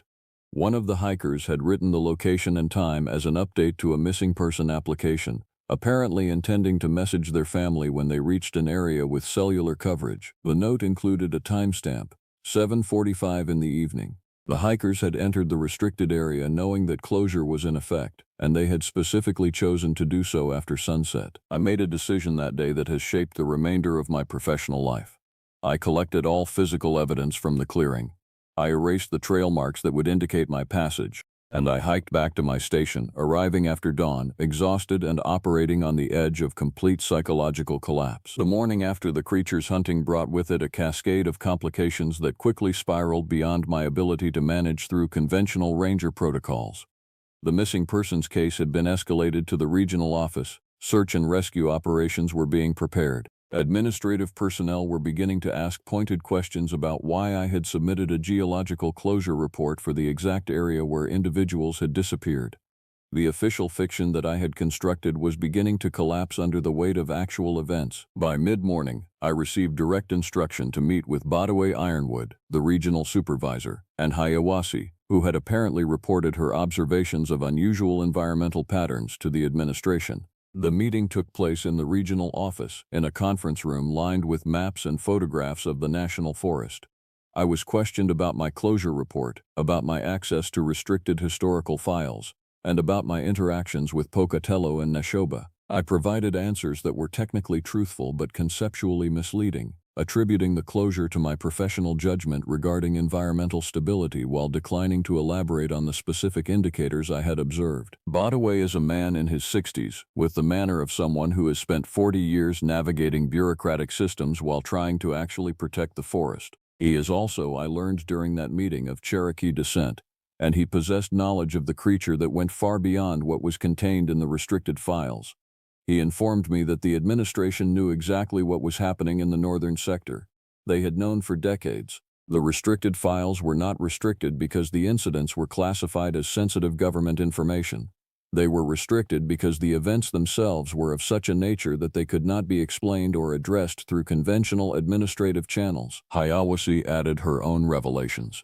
She had reported her observations to Badaway specifically because she suspected that I was being evasive about the actual reasons for my closure recommendation. She had made her own inquiries into the historical records and had reached conclusions that matched my own. She further added that she had spent significant time learning from the same sources as Pocatello, and she wanted to make clear to the administration that the danger was accelerating, that the creature's hunting cycle had become more intense, and that the strategies that had been used to manage the situation in previous years were no longer sufficient. Badaway told me something that I had not discovered in my own research. In 1987, when Dakota Lone Wolf had filed his report, when Pocatello's father had served as a guide to ranger operations, there had been a different approach to the situation. An understanding had been negotiated with the creature's presence. This is not to say that humans had negotiated in the conventional sense of the term. Rather, a pattern of acknowledgement had been established, a ritualized form of respect that allowed the creature to maintain its presence in the mountains while humans maintained the ability to live and work in those mountains without constant danger. This pattern involved specific locations being designated as exclusive territory for the creature. These territories were closed to human access during the hunting season. Additionally, the Ranger Corps had adopted practices that conveyed acknowledgement and respect. Small gestures that served as reminders that humans understood the covenant that had been broken, and that they recognized the creature's right to exist and to hunt within its designated territory. Over the decades, as fewer rangers understood the true nature of the situation, as administrative pressures increased and the old ways were gradually forgotten, these practices had lapsed. The creature, lacking the acknowledgement that sustained it, had begun to hunt more aggressively, more indiscriminately, more in the manner of a force that was being denied its legitimate place in the world. Badaway explained that the death of the two hikers was not a failure of the Ranger Corps. It was a consequence of our failure to maintain the covenant, to continue the practices of respect and acknowledgement that made coexistence possible, and the death of the hikers was now forcing a crisis point. The administration could not ignore the missing persons case. Resources were being deployed, search operations were being conducted, and soon there would be recovery efforts that would bring additional people into the creature's territory. He asked me if I had any evidence of what had actually occurred to the hikers. I disclosed what I had witnessed, a description that seemed to cause Badaway no particular surprise but which caused Hayawasi to close her eyes as if she were absorbing a blow. Badaway then told me that I needed to make a choice. I could report my observations to the official investigation, which would result in an institutional response that would be completely inadequate to address the actual situation and which would likely result in the deployment of resources in a way that would accelerate the creature's rage. Or I could participate in the re-establishment of the covenant, which would require actions that fell outside the bounds of my official responsibilities and which might result in my removal from the Ranger Corps if discovered. The choice was, in effect, between institutional protocol and actual survival. Badaway explained that the creature needed acknowledgement. It needed to understand that humans recognized the wrong that had been done to it. that we were attempting to restore the balance that had been broken. This acknowledgement would take a physical form. There was a location, deep in the ridge territory, where the boundary between the worlds was thinnest. A ceremony needed to be conducted there, a ritual that would involve the presentation of offerings and the recitation of words in languages that most humans had forgotten. I asked Badaway if he was asking me to perform a religious ceremony as part of my official duties. He corrected me. He was asking if I was willing to take actions that were necessary for survival, actions that happened to involve elements that were religious in nature but that were fundamentally practical, fundamentally rooted in the necessity of living in harmony with the forces that inhabited the world. Whether those actions were classified as religious or practical, as official or unofficial, was a matter of administrative categorization that had no bearing on their necessity. I said yes without requiring further details. Badaway nodded, and then he explained what needed to happen. The night of September 29th was the night designated for the ceremony. Badaway, Hiawassee, Pocatello, and myself made our way to the location that Pocatello identified as the place where the boundary was thinnest. The location was not on any official ranger maps, and the route to it required traversing terrain that was technically off-limits to ranger activities. This was the first deliberate violation of protocol in a career that had been defined by strict adherence to regulations and chain of command. The hike took us 7 hours, much of it conducted in darkness and silence. The group moved with a coordination that suggested they had completed this journey before, and I realized that Badaway and Hiawassee possessed knowledge and experience related to the creature that predated their official ranger duties. They had been trained in the old ways, had been educated in the practices that made coexistence possible, and had spent their careers as rangers specifically to maintain and protect the understanding that they and Pocatello possessed. The destination was a location that I can only describe as existing at the edge of the national forest boundary, in terrain so rugged and remote that it had probably not been visited by humans in decades. The clearing we reached was circular, perhaps 50 feet in diameter, surrounded by ancient trees that seemed to possess a consciousness all their own. In the center of the clearing was a natural stone formation, a depression that resembled a shallow bowl carved into the bedrock. This, Pocatello explained, was one of the few remaining places where the ceremonies of the old time could still be performed with any degree of efficacy. Badaway produced objects that he had brought with him, items that had been preserved through generations, items that were connected to the understanding that predated the National Park Service, the American nation, and most of recorded history. He placed them in the stone bowl, tobacco, in forms that were both traditional and modern: corn, ground into meal, shell ornaments that carried significance related to water and the spirits of the water, items of worked bone that had come from animals that inhabited the mountains, items that represented the covenant between humans and the creatures that shared the land. Pocatello began to speak, his voice carrying with perfect clarity in the otherwise absolute silence of the forest. He spoke in multiple languages, beginning with words that I recognized as Cherokee, then progressing into languages that I did not recognize, languages that seemed to come from an older stratum of human experience. He spoke of the breaking of the covenant, of the removal of the people who had held the knowledge of how to live in balance with the forces of the mountains. He spoke of the justice inherent in the creature's hunger, of the rightness of its anger, of the necessity of its presence, and then he spoke words of restoration. Words that sought to rebuild the bridge between human presence and the creature's existence, that sought to acknowledge and respect the creature's dominion over the high places, that sought to establish new boundaries within which both humans and the creature could exist without constant threat. He called upon the mountain spirits, upon the forces that dwelt in the deep places, upon the presence that animated the creature itself.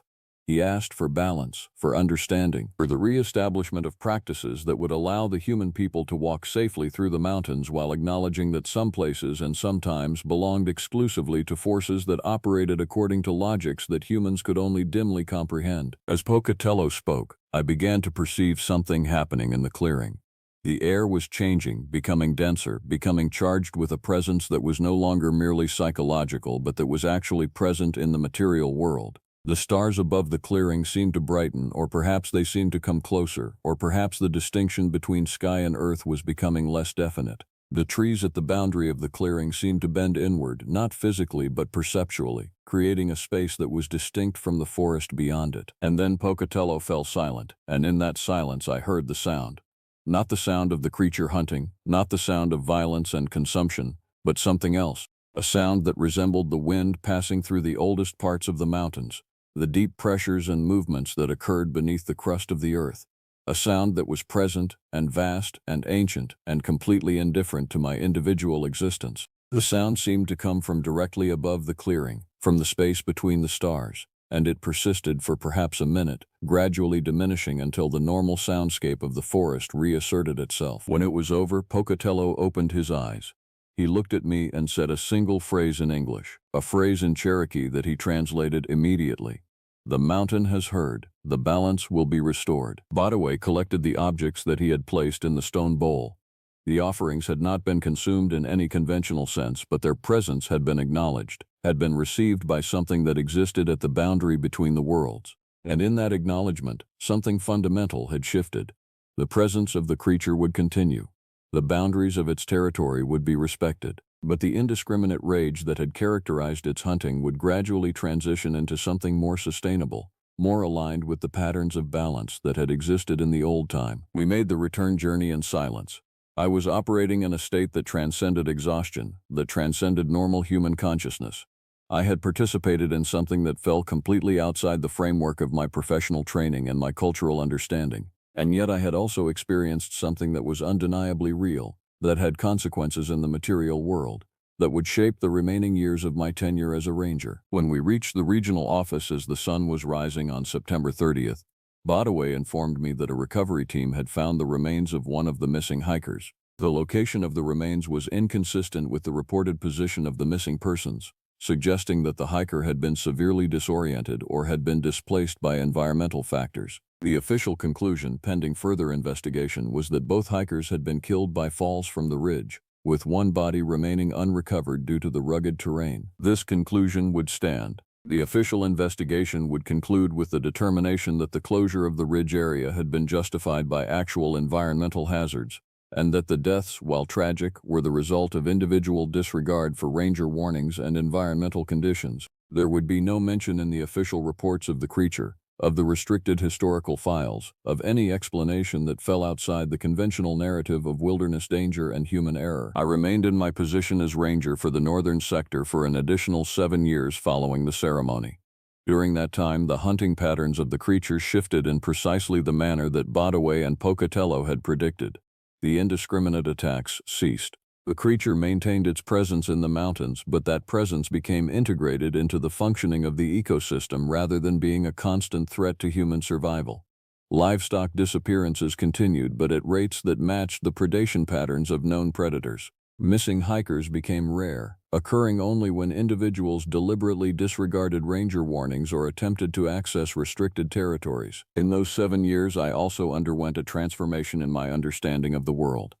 I spent time with Pocatello, learning elements of the old knowledge, understanding the languages and the frameworks through which the boundaries between human and non-human worlds could be negotiated. I learned that the creature was not evil, nor was it good. It was simply a force that had been displaced from its proper place in the balance of things, and that when the boundary between the worlds was re-established, when humans acknowledged the legitimate presence of non-human powers, equilibrium could be restored. I also learned that what I had experienced was not unique, that throughout the world there were individuals and communities who maintained the understanding of how to live in balance with forces that operated according to logics that were fundamentally different from human logic. The national parks and wilderness areas of the world were filled with creatures like the snaggletooth rock, entities that had existed long before human civilization and that would persist long after current human societies had passed from the earth. The existence of these creatures was not hidden because it was impossible, but because most humans were structurally incapable of acknowledging realities that fell outside their established frameworks. On the morning of my departure from the northern sector, I made one final journey to the ridge overlooking Raven's Hollow. The closure that Hiawassee and I had implemented was being lifted. The area was once again open to public access. The creature continued to inhabit the high places, but the covenant had been restored, and that restoration meant that the creature would not hunt indiscriminately, would not seek witness, would not attempt to cross the boundaries that separated the human territories from its own. As I stood at the convergence of trails for the last time in my official capacity, I heard the sound again. Not the screaming sound of violent descent, but the deeper sound, the sound of the mountain itself, acknowledging my presence and my understanding. And I knew that whatever I had experienced in those months had been real, had been a direct encounter with forces that most humans spend their entire lives successfully avoiding. I have now been retired from the Ranger Service for 5 years. I live in a small town on the edge of the Appalachian Range where I work in an advisory capacity with the National Park Service, particularly regarding any matters that might touch upon the historical documentation or the environmental conditions of the northern sector. I do not speak publicly about my experiences. The restricted files remain restricted. The understanding remains confined to the small community of individuals, both human and otherwise, who participate in the maintenance of the covenant. But I know what I have seen. I have walked at the boundary between the worlds. I have witnessed the power that inhabits the oldest parts of the earth, the power that was displaced and damaged by the breaking of the ancient covenant, and I have experienced the possibility of restoration, the understanding that even great wrongs can be addressed not through force or official channels, but through acknowledgement and respect, and the willingness to live in balance with forces that operate according to logics that transcend human understanding. The mountains are still there. The creature still inhabits them. And somewhere in the high places, in the spaces that remain inaccessible to conventional ranger patrols, the balance is maintained through the continued performance of ceremonies and practices that remember the old time and acknowledge the presence of powers that were ancient before humanity emerged and will remain ancient long after humanity passes. This is the story of what I witnessed. This is the truth of what occurred in the northern sector of the national forest during the autumn equinox, and this is my warning to anyone who reads these words. Respect the boundaries that are placed in the mountains. Follow the warnings that rangers provide, and understand that the visible world, the world of trails and campsites and ranger stations, is only a small portion of what the mountains actually contain. There are forces present in those places that do not require your understanding, that do not require your belief, that simply exist according to principles that are far older than civilization itself. Live in recognition of that truth, and you may walk safely through the ancient places. Deny that truth, and you may find yourself standing in a clearing, looking upward at a sky that is no longer quite the same as it was, and understanding in your final moments that the balance is shifted and that you are no longer part of the negotiated peace. The mountains remember, the old powers remain, and the covenant once restored requires constant acknowledgement and respect to maintain its efficacy. This is the lesson I learned, and this is the legacy I carry forward.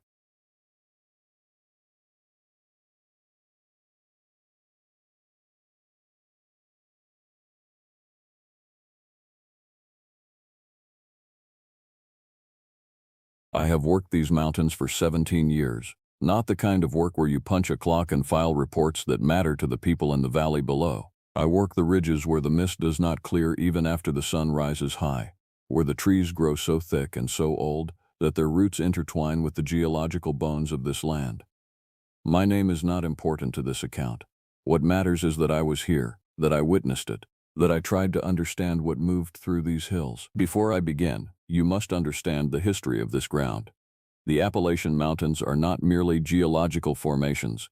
They are the literal and spiritual foundation of hundreds of nations. The Cherokee, the Shawnee, the Yuchi, the Catawba. They understood these peaks not as monuments of stone but as living entities. They saw in these mountains the breath of creation itself. They knew names for these ridges that white men would never speak, names that carried weight and warning. The valley where I station myself each season sits in what the old maps call Yonah County. The name itself comes from the Cherokee word meaning bear. The locals told me, on my first week, that I should never hike alone after sundown. They said this casually, the way people mention the weather. They said the mountains had moods. They said that in 1847, nearly 60 people walked into those woods over the course of a single month and did not return. They said the government investigation concluded it was the work of a serial killer, and they issued a warning that was forgotten almost immediately. But that is not what happened. I discovered that through patience and through reading, through sitting in the county library with newspapers older than the building itself, and learning the accounts that did not make it into the official record. The earliest documented account was written by a settler named Isaiah Thorne in 1823. He wrote in his Journal of Moving Stones. He claimed to have witnessed rocks the size of cabins shift position over the course of days. He wrote that his livestock would not approach certain areas. He wrote that a young woman in his settlement, a woman named Margaret, began speaking in a language no one recognized. She spoke of the old ones. She spoke of the keepers. She spoke of something that walked in the shape of mountains themselves. 2 weeks after his entry, Isaiah Thorne disappeared while hunting. They found his rifle, undamaged, resting against an oak tree. They found his boots, still laced, sitting at the edge of a stream. They found nothing else. The second documented account came from a missionary named Edmund Foster in 1889. He had come to these mountains to teach the remaining Cherokee and what white settlers had mixed with them. His letters, preserved in a historical society archive I found after considerable searching, described a peculiar phenomenon. He wrote of the local people performing ceremonies he did not understand. He wrote that they seemed to be appeasing something. He wrote of his illness, fever, they called it, though the symptoms he described sounded more like a slow transformation. In his final letter, dated November 3rd of that year, he wrote a single sentence that chilled me when I read it. "The mountains have decided to remember themselves, and we are merely the debris of their forgetting." They found Edmund Foster 4 months later. He was walking in a circle at the base of Yonah Peak. He had been walking, apparently, without food or water for weeks. His feet were worn through to bleeding. His eyes were fixed on the mountain. When they touched him, he screamed with a voice that was not entirely human. He was sent to an asylum in Charleston and died there in 1901, never having spoken another coherent word. The third account came from the Depression era. A federal surveyor named Robert Whitfield came to these mountains to do geological studies. His reports indicated that he had found something unusual in the stone samples he collected. The reports were incomplete. They ended mid-sentence on a page dated June 15, 1935. The page read, "The mineral composition suggests an age inconsistent with the accepted geological timeline. Furthermore, the samples appear to be still warm, despite being excavated from depths of..." The page ended there. Robert Whitfield was found 3 weeks later at a hospital in Asheville. He had been found on the road, walking toward the valley, unable to articulate anything beyond a single phrase, repeated over and over. "It remembers, it remembers, it remembers." I found all of this before I understood what I was looking for. Before the first incident at my station occurred. My station is located at the ranger post near mile marker 47 on the Yonah Trail. The post itself sits in a clearing that was cleared by CCC workers in the 1930s. It consists of a small cabin, an equipment shed, and a parking area that rarely sees more than 2 vehicles per month. During winter, I am the only permanent staff. During summer, another ranger, a woman named Dakota, joins me for the season. I had worked alone all previous winters without incident. The winter of my 17th year was different. It began in November, on a date I marked in my logbook, November 2nd. I was conducting a routine sweep of the upper ridge trails, checking for damaged trees or evidence of illegal activity. The weather was clear. The temperature was 34 degrees Fahrenheit. I had brought a thermos of coffee and a radio that was functioning properly as I left the station. At approximately 2 in the afternoon, I noticed something that seemed at the time to be minor. The stone markers that denote the trail, simple rectangular stones set in concrete every quarter mile, appeared to be out of order. The one that should have marked mile 4 showed mile 5. The one that should have shown mile 5 was missing entirely. The one that should have shown mile 6 was positioned where mile 4 should have been. I documented this with photographs. I radioed back to the main office. The person who responded, a clerk named Ilan who had worked there for 3 years, said nothing like that had ever been reported. She said the trail had been certified as recently as the previous month. I assured her I would check further. It took me nearly an hour of walking to determine the full scope of the displacement. 23 trail markers, spanning nearly 4 miles of trail, had been systematically moved, not broken, not damaged, removed and repositioned with apparent intention. As I worked to document each one, I noticed something else. The forest around me had begun to sound different. The birds had stopped calling. The wind had stopped moving through the trees. The sound of my own footsteps seemed muffled, as though I was moving through cotton rather than air. My radio, which I checked twice, indicated a signal strength of 0 bars. I decided to return to the station. That was when I noticed the mountains had changed. This is difficult to articulate in a way that maintains credibility. I understand that. I am a trained observer. I understand landscape and terrain. I have spent every winter and most summers for 17 years in these hills.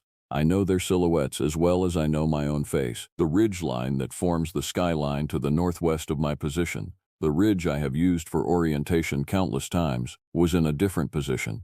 The peak that should have been aligned with a distant communications tower was now offset by approximately 15 degrees. The valley that should have been visible between 2 mountain faces was no longer there. I do not mean that my perspective had changed due to my movement. I mean that the mountains themselves had moved. I stood at the point where I had first noticed the trail markers were displaced, and I calculated my position using both compass and the sun angle. My position was accurate. The mountains around me were simply not where they had been that morning. I returned to my station using the most direct road I could navigate. My walk that should have taken 90 minutes took 4 hours. At one point, I found myself walking past the same distinctive rock formation, a granite outcropping shaped like a profile of a human face, 3 times. Each time I saw it, I was walking in a different direction, and I had used my compass to verify that I was moving in a consistent direction. I reached my cabin at 7:47 p.m. I documented everything in my logbook. I made coffee. I sat at my table and tried to rationalize what I had experienced. At 11:15 p.m., I heard singing outside my cabin. It was a voice that was difficult to define as entirely human or entirely otherwise. The singing was in a language I did not recognize, but the rhythm and cadence suggested deep emotion, deep history. The voice was beautiful and terrifying in equal measure. It rose and fell with the precision of someone trained in formal song.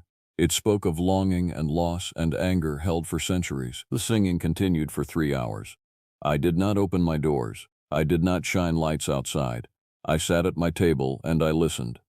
When the voice finally stopped, at 2:47 a.m., I wept for reasons I could not identify. The next morning, I found tracks in the dirt around my cabin. They were circular patterns, as though something had walked in slow circles around the entire structure. The tracks were enormous, at least 4 feet across. They were not the tracks of any animal I could identify. The pattern in the dirt suggested movement that was not quite bipedal but not quite quadrupedal either. It was as though something with too many limbs had moved in a rotation around my home. I called the main office and requested temporary reassignment due to equipment failure. The request was approved without question. I packed my belongings and I left the station on November 3rd in the early morning. I returned in December when a replacement ranger could be arranged. That ranger lasted 4 days before requesting a permanent transfer. The next ranger lasted 6 days. By the time winter ended, 6 rangers had cycled through the station. Each one reported unusual phenomena. Each one requested reassignment. None of them would speak in detail about their experiences. Dakota, the ranger who joins me each summer, asked me about the winter incidents. I told her that the station had experienced power failures and equipment malfunctions.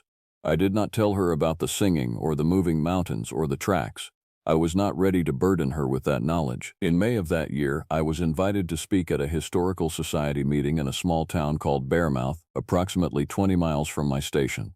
The invitation came from a historian named Anacona Firewolf, who had been researching the history of the region. He had read some of my formal reports about the area, and he believed I might be interested in a project he was undertaking. I attended the meeting. It was held in the basement of a church, and there were perhaps 30 people gathered. Anacona stood at a podium and discussed the history of Native American presence in the Appalachian Mountains. His presentation included information about Cherokee traditions, about the sacred nature of the mountains, and about ceremonies that were meant to maintain a specific balance between the human and natural worlds. Then he showed slides of old drawings. The drawings were dated to the 1800s, created by a member of the Yona Band of the Eastern Cherokee Nation. The drawings depicted a figure that moved through the mountains. The figure had the shape of a mountain range itself. Its limbs appeared to be ridges and valleys. Its face was composed of stone and shadow. The drawing was labeled with a single word in Cherokee script. Below the script, in English translation, was the word keeper. I approached Anacona after the presentation. I asked him to explain what he had shown. He looked at me with an expression that suggested he had been expecting this conversation. He took me to his office. It was a small space filled with documents and artifacts. He explained, a member of the Yona Band himself, a descendant of those who had remained in the mountains when most of his nation had been forced westward. His family had passed down knowledge about the mountains that was not recorded in any history book or academic paper. His grandmother had taught him. Anacona explained that the mountains were not merely land. They were entities. They were aware. They were ancient beyond human comprehension. They had been aware before humans had names for them. The agreement between his people and the mountains was a sacred one. It required ceremony and respect and an understanding that the mountains had needs and desires of their own. The figure he had shown, the keeper, was what his people had learned to call the will of the mountains made manifest. It was the living expression of the mountain's intention, It moved when the balance had been violated. It moved when the sacred agreements had been broken. For many generations, the ceremonies that honored the mountains had been maintained. For many generations, the keeper had remained in the depths of the stone. But as white settlers had arrived and had stripped the forests and had dug into the earth for coal and minerals and stone, the balance had been disrupted. The keeper, Anacona explained, had begun to wake. He showed me more drawings. He showed me historical accounts written by members of his own family. He showed me records of dates when the keeper had been seen, and he showed me official records of disappearances and unexplained deaths that occurred on those same dates. The pattern stretched back 300 years. Winter came again. This time, I was not the only ranger at the station. Dakota had asked to work through the winter months because of personal circumstances at her home in the valley. I accepted her request with perhaps less caution than I should have. Dakota was an exceptional ranger. She was methodical and careful, and she had a deep respect for the mountains that mirrored my own. She was also, I would learn, a descendant of the Yona band, a fact she did not disclose until we had been working together for nearly 2 months. It was December 17th when she told me. We were in the cabin, reviewing trail reports, when she set down her work and looked at me directly. She said, "You know something about the station, about the mountains. You are not hiding it because you are afraid of your job. You are hiding it because you are afraid of what it means." I did not deny it. I told her about the previous winter. I told her about the moving mountains and the trail markers and the singing voice. I told her about Anacona and the drawings and the concept of the keeper. Dakota listened without interrupting. When I finished, she told me that her family had been waiting for someone to understand. They had been waiting for someone with authority in these mountains to finally pay attention to the warnings they had been issuing for generations. She explained that the ceremonies had been disrupted during the time of forced removal. Her people had maintained them for generations afterward, continuing in secret, maintaining the agreements even after colonization had attempted to erase them from the landscape. But over time, as younger generations had been disconnected from the traditions, the ceremonies had become less consistent, less precise. The disturbance I had experienced the previous winter was not the first warning. There had been many warnings over many years. Disappearances had been increasing. Unexplained deaths had been increasing. The keeper had been becoming more active, more present, more willing to take human form and interact directly with the world of humans. Dakota said, "My grandmother performed the last proper ceremony 23 years ago. She died before she could train anyone to continue the work. Since then, there has been no one." I asked her what the ceremony required. She hesitated.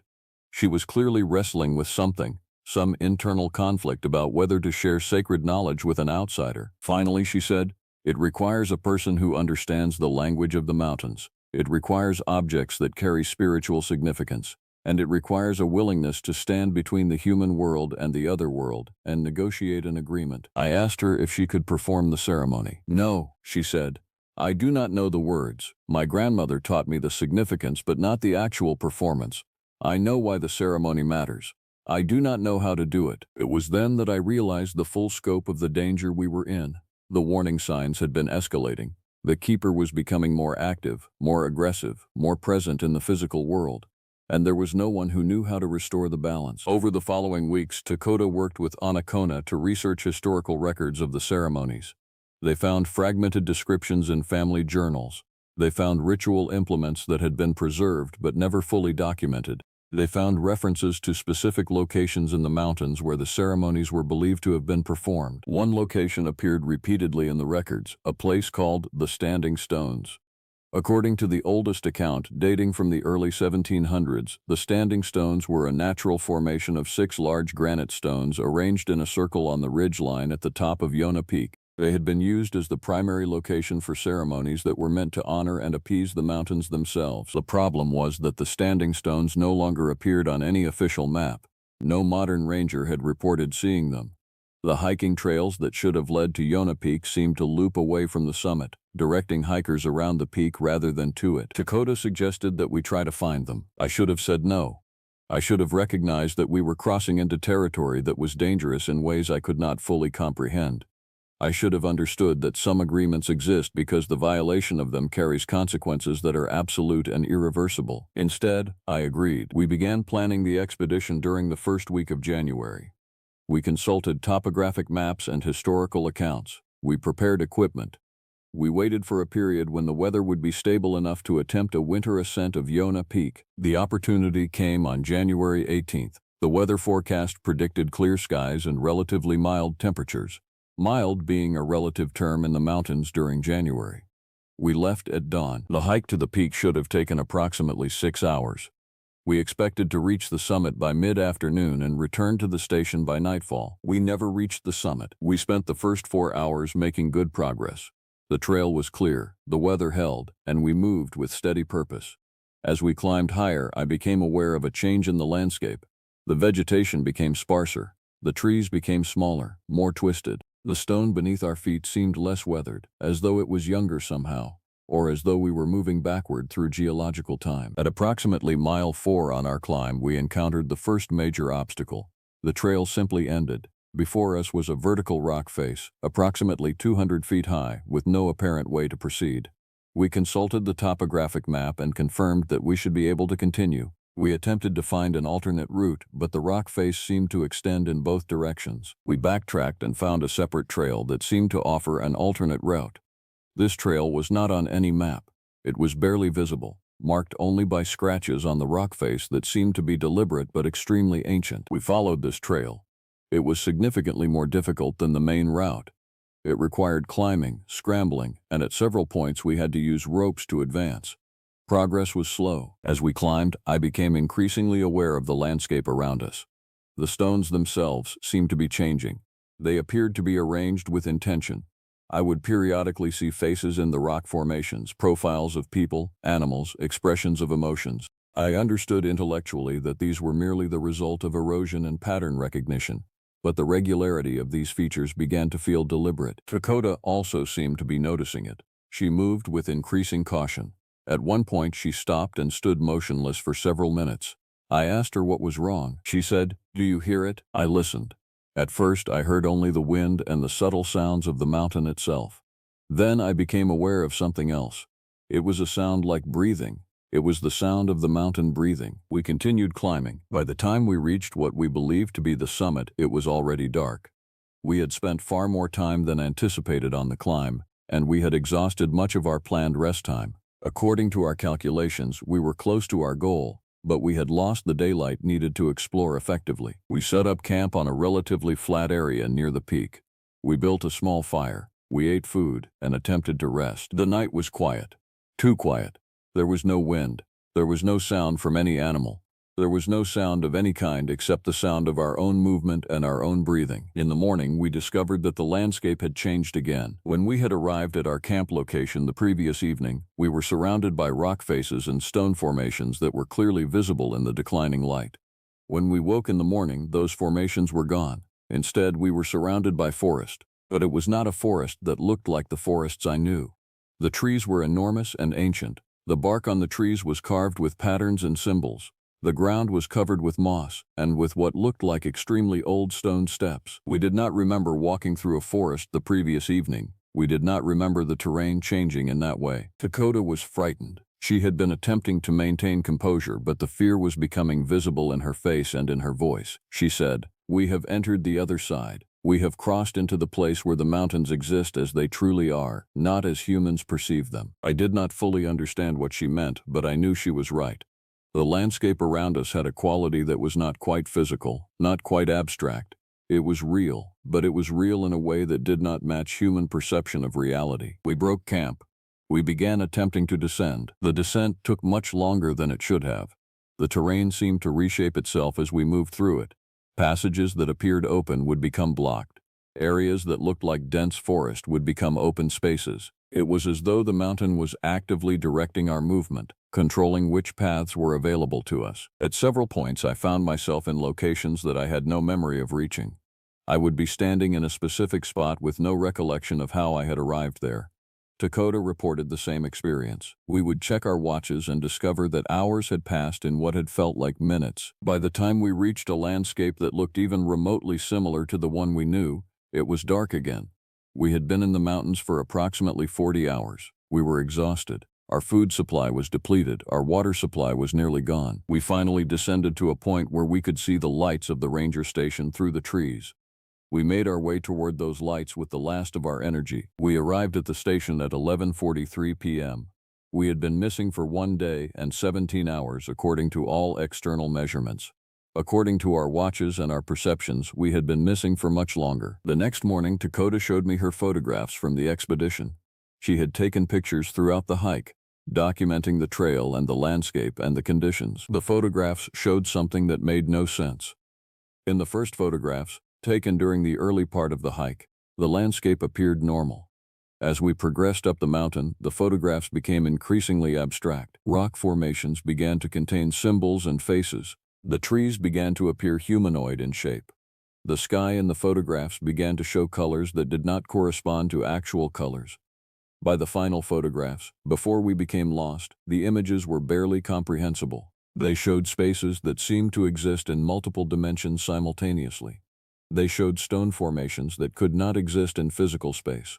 They showed shadows and light that seemed to operate under different physical laws. The final photograph was the most disturbing. It showed an enormous face made of stone and earth. The face was looking directly at the camera. It was looking at us. The expression on the face was complex. Not quite angry, not quite sad. It was an expression of ancient understanding. It was an expression that suggested awareness of something that had been happening for longer than human history. Below the face, in the photograph, we could just make out some letters that had been carved into the stone. Dakota and I spent several hours attempting to interpret them. The letters appeared to spell out a single word: remember. Dakota did not return to work after that experience. She took medical leave and remained at her home in the valley. When I spoke with her by phone, she was distant and reluctant to discuss what had happened. She said only that she needed time to understand what she had learned. I did not push her. I understood that she had experienced something that required internal processing. I returned to work alone. The winter continued. I monitored the trails. I maintained the equipment. I documented weather and wildlife observations. I performed my duties with professional consistency while carrying the knowledge that everything I understood about these mountains had been fundamentally altered. In mid-February, I received a phone call from Onacona. He said he had found something. He asked if I could meet with him at his office. I made the drive to Bearmouth on a day when the weather was clear. Onacona met me at his office and showed me what he had discovered. He had been researching historical records more intensively, and he had found something in the personal papers of a man named Chaitin Braithwaite. Chaitin Braithwaite had been a spiritual leader of the Yona band during the late 1800s. His papers had been preserved by his descendants and had recently been donated to a private collection. In these papers, Chaitin had written detailed descriptions of the ceremonies that were performed to honor the mountains. He had written in English, probably because his native language had been suppressed in the schools where he had been forced to attend. The ceremonies, according to Chaitin's account, consisted of several components. First, there was a location, the standing stones, which he identified precisely as coordinates that we could now plot on modern maps. Second, there were specific objects that needed to be present. Third, there were words, actual phonetic descriptions of words in the Cherokee language that had to be spoken in a specific order. Fourth, and most importantly, there was an offering. The offering, Chaitin had written, was the most significant component. It could not be a substitute or a lesser thing. It had to be something of genuine value, something that required sacrifice from the person performing the ceremony. Onacona read me the relevant passage. It stated, "The mountains do not wish for our suffering. They wish for our understanding. The offering must be something that costs us something real, something that makes us remember that we are part of the mountains and the mountains are part of us. The offering is not payment, it is remembrance." Onacona said, "According to my family's knowledge, the last person who performed this ceremony correctly was my grandmother. She was able to do it because she had something of immense personal value to offer. What that was, I do not know. She refused to speak about it, even to my mother. But when she performed the ceremony, the keeper did not move for 15 years. Onacona showed me the phonetic descriptions of the ceremony words. They were written in a script that was part Cherokee, part English. They were difficult to interpret and would require someone fluent in the language to properly pronounce. "There is someone," Onacona said, "who might be willing to help. She lives in a community in the mountains, about 30 miles from here. She is one of the few people who still speaks Cherokee fluently. She is also, according to my family, someone who understands the old traditions." He gave me a name and a location. He said he would contact this person to explain the situation. He said that if she agreed, I could meet with her to learn the words and the ceremony. Over the following weeks, Onacona made the contact and facilitated the arrangement. The woman's name was Kayleigh Sunhawk. She was in her 70s and had been a school teacher and language preservationist for much of her life. She agreed to work with us, but she made her conditions clear. The ceremony could only be performed if all parties understood the gravity of what was being attempted. It could only be performed if we were willing to follow the traditions exactly, and it could only be performed at the standing stones themselves. In mid-March, I took leave from my position and worked with Anakona and Kayleigh to prepare for the ceremony. The preparation was intensive. Kayleigh taught me the pronunciation of the ceremony words. She taught me about their meanings. She explained the history of the rituals and their purpose. She spoke about the relationship between her people and the mountains with a depth of feeling that made clear she was describing something that was both sacred and dangerous. She told me stories about her grandmother and her great-grandmother and the women before them who had maintained these traditions. She spoke about what the mountains had been before colonization had interrupted the ceremonies. She spoke about the damage that the interruption had caused. She spoke about the keeper as though it was a person, a being that had needs and fears and desires just like any other person. She said, "The keeper is lonely. That is what my grandmother said. It has been alone for so long, watching humans take and take and take from the mountains without understanding what they were doing." The ceremonies were supposed to be a conversation. They were supposed to be a way of saying, "We understand, we remember, we honor you." Without those conversations, the keeper has had only silence. Anakona found the exact location of the standing stones using the coordinates from Chaitin's papers and modern GPS equipment. The location was marked on maps, but it was in a place that seemed to be deliberately avoided by hiking trails. The trails in the area seemed to circle around the location, never quite reaching it. We made preliminary scouting trips to map the approach route. Each trip was difficult in ways that I could not always define. The terrain seemed to resist our presence. Weather patterns would change suddenly, equipment would malfunction and then mysteriously repair itself. At one point, Anakona's GPS unit displayed coordinates that were geologically impossible, numbers that suggested locations inside the mountain itself. Finally, in early April, we determined that we were ready. We selected a date for the ceremony, April 15th. The timing was intentional. April 15th was a significant date in the history of the Yona Band, marking the anniversary of the day when the last major ceremony had been performed before the traditions had been interrupted by forced relocation and cultural suppression. As the date approached, I became increasingly aware of how inadequate I felt for the role I was being asked to play. The ceremony required a participant from outside the culture. That much had been made clear from the historical records. The mountains had negotiated with many nations and peoples over the millennia of their existence. But the person performing the ceremony needed to understand what they were doing. They needed to have genuine respect for the tradition. They needed to be willing to make a sacrifice. I did not feel prepared for that sacrifice. 3 days before the ceremony, I asked Kelly what I should offer. What could I possibly have that would mean enough to balance the situation? She was silent for a long time. Then she said, "That is not something I can tell you. That is something you must discover for yourself. The offering is real only if it comes from a place of genuine choice and genuine cost. If I told you what to offer, it would be a fake offering, and the mountains do not accept false things." We began our approach to the standing stones on the morning of April 15th. The group consisted of myself, Anakona, Kayleigh, and one other person, a young woman named Lamasi Thunderbear, who was Kelleigh's granddaughter, and who had been trained in some of the traditions, though not all of them. The weather was clear as we left the base camp. By the time we had climbed for an hour, clouds had moved in. By the time we had climbed for 2 hours, we were moving through fog so dense that we could barely see 10 feet in any direction. We followed the route that we had marked in our previous scouting trips, but the landscape seemed different, or perhaps my perception of it was different. The mountain seemed closer somehow, as though the walls of stone were pressing in on us. Kayleigh moved with purpose and without hesitation. She seemed to know exactly where she was going, even though the fog prevented her from seeing the landmarks that would orient a person using normal navigation. She said to me at one point, "The mountain is guiding us.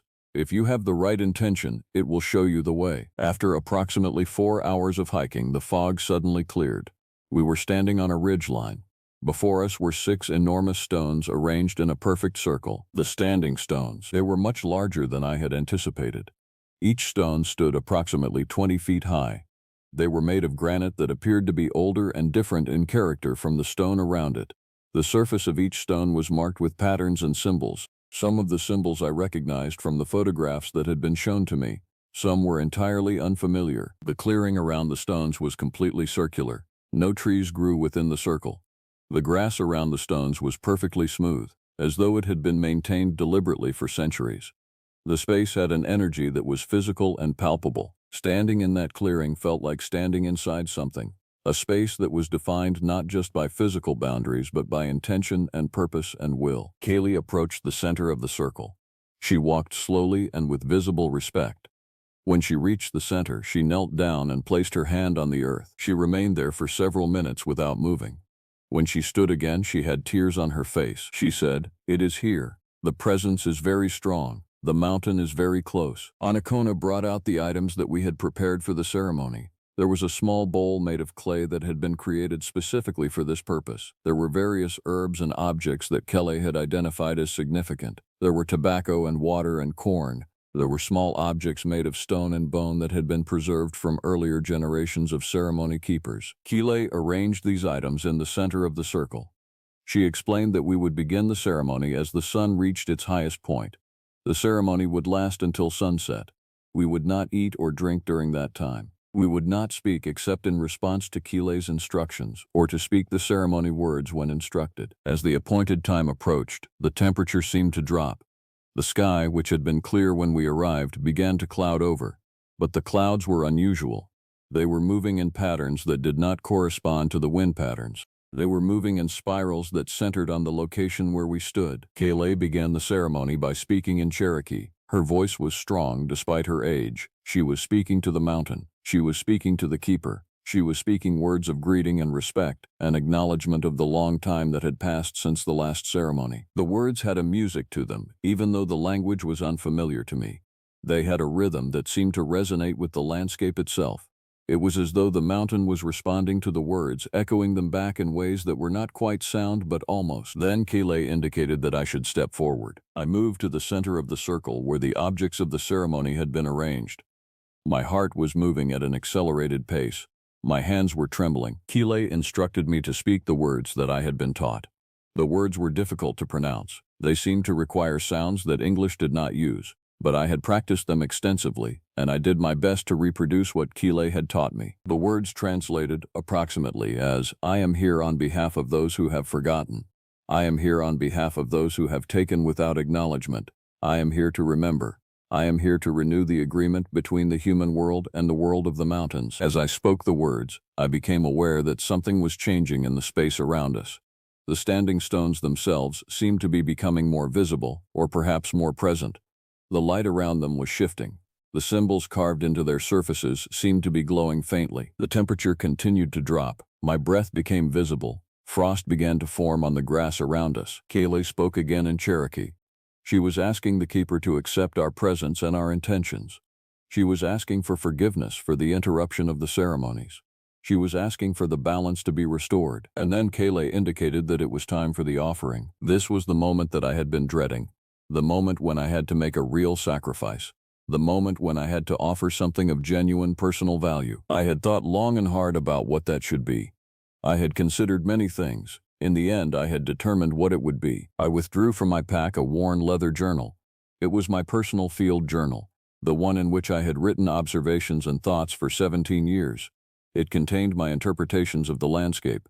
It contained my theories about the natural world. It contained personal reflections about my life and my work and my reasons for living in these mountains. It was the accumulation of my understanding, written out in my own voice, in my own hand. I knelt, and I placed the journal at the base of the center stone.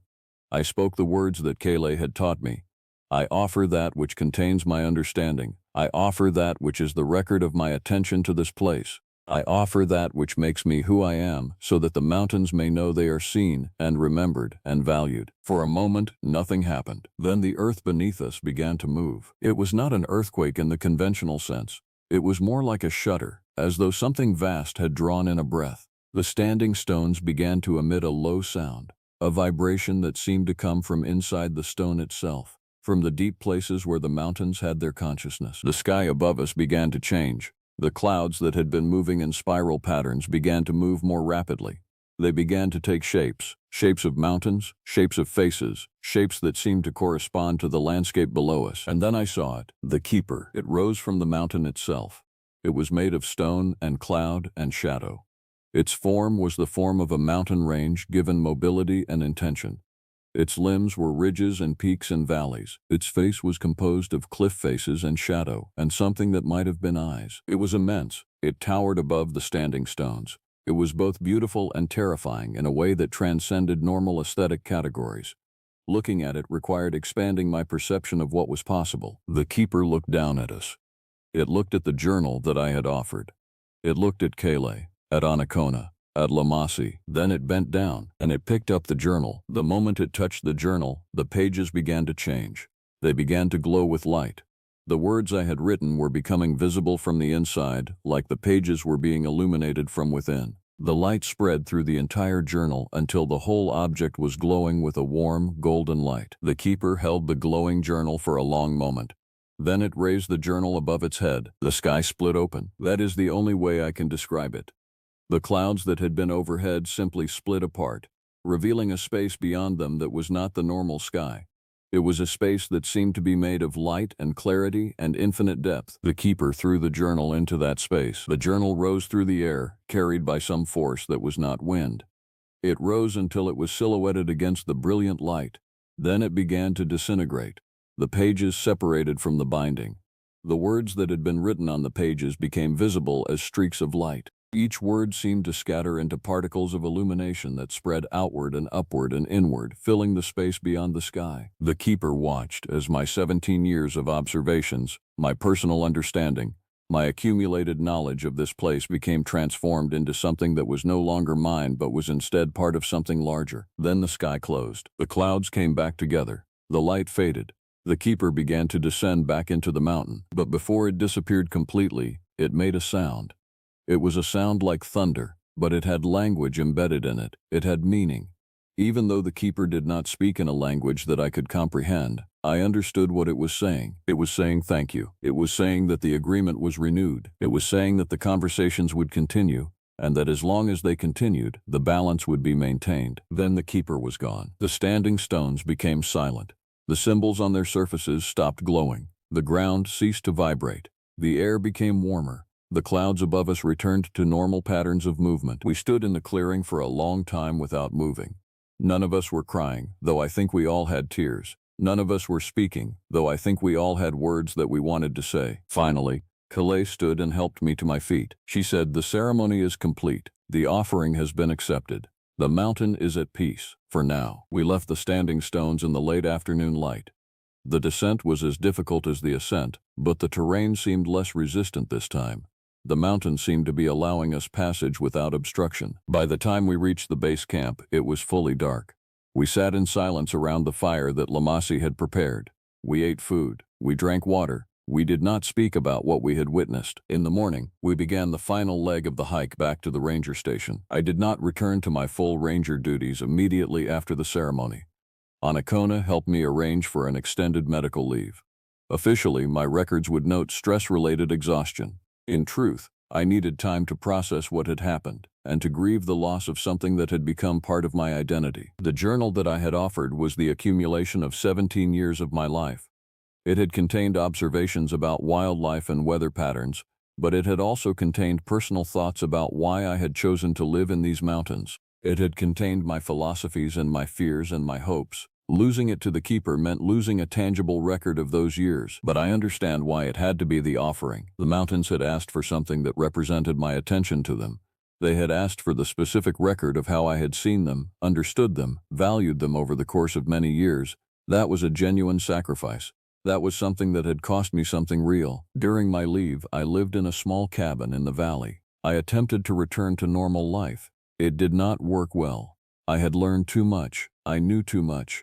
I could not unknow what I now understood about these mountains and the forces that moved through them. In July, I returned to work. The station had been staffed by temporary rangers during my absence, but they had requested not to continue. None of them would offer specific reasons for their departure. Dakota also returned to work. She had taken a similar extended leave, but she seemed lighter somehow, as though a burden had been lifted from her. She said, "My family has been able to rest.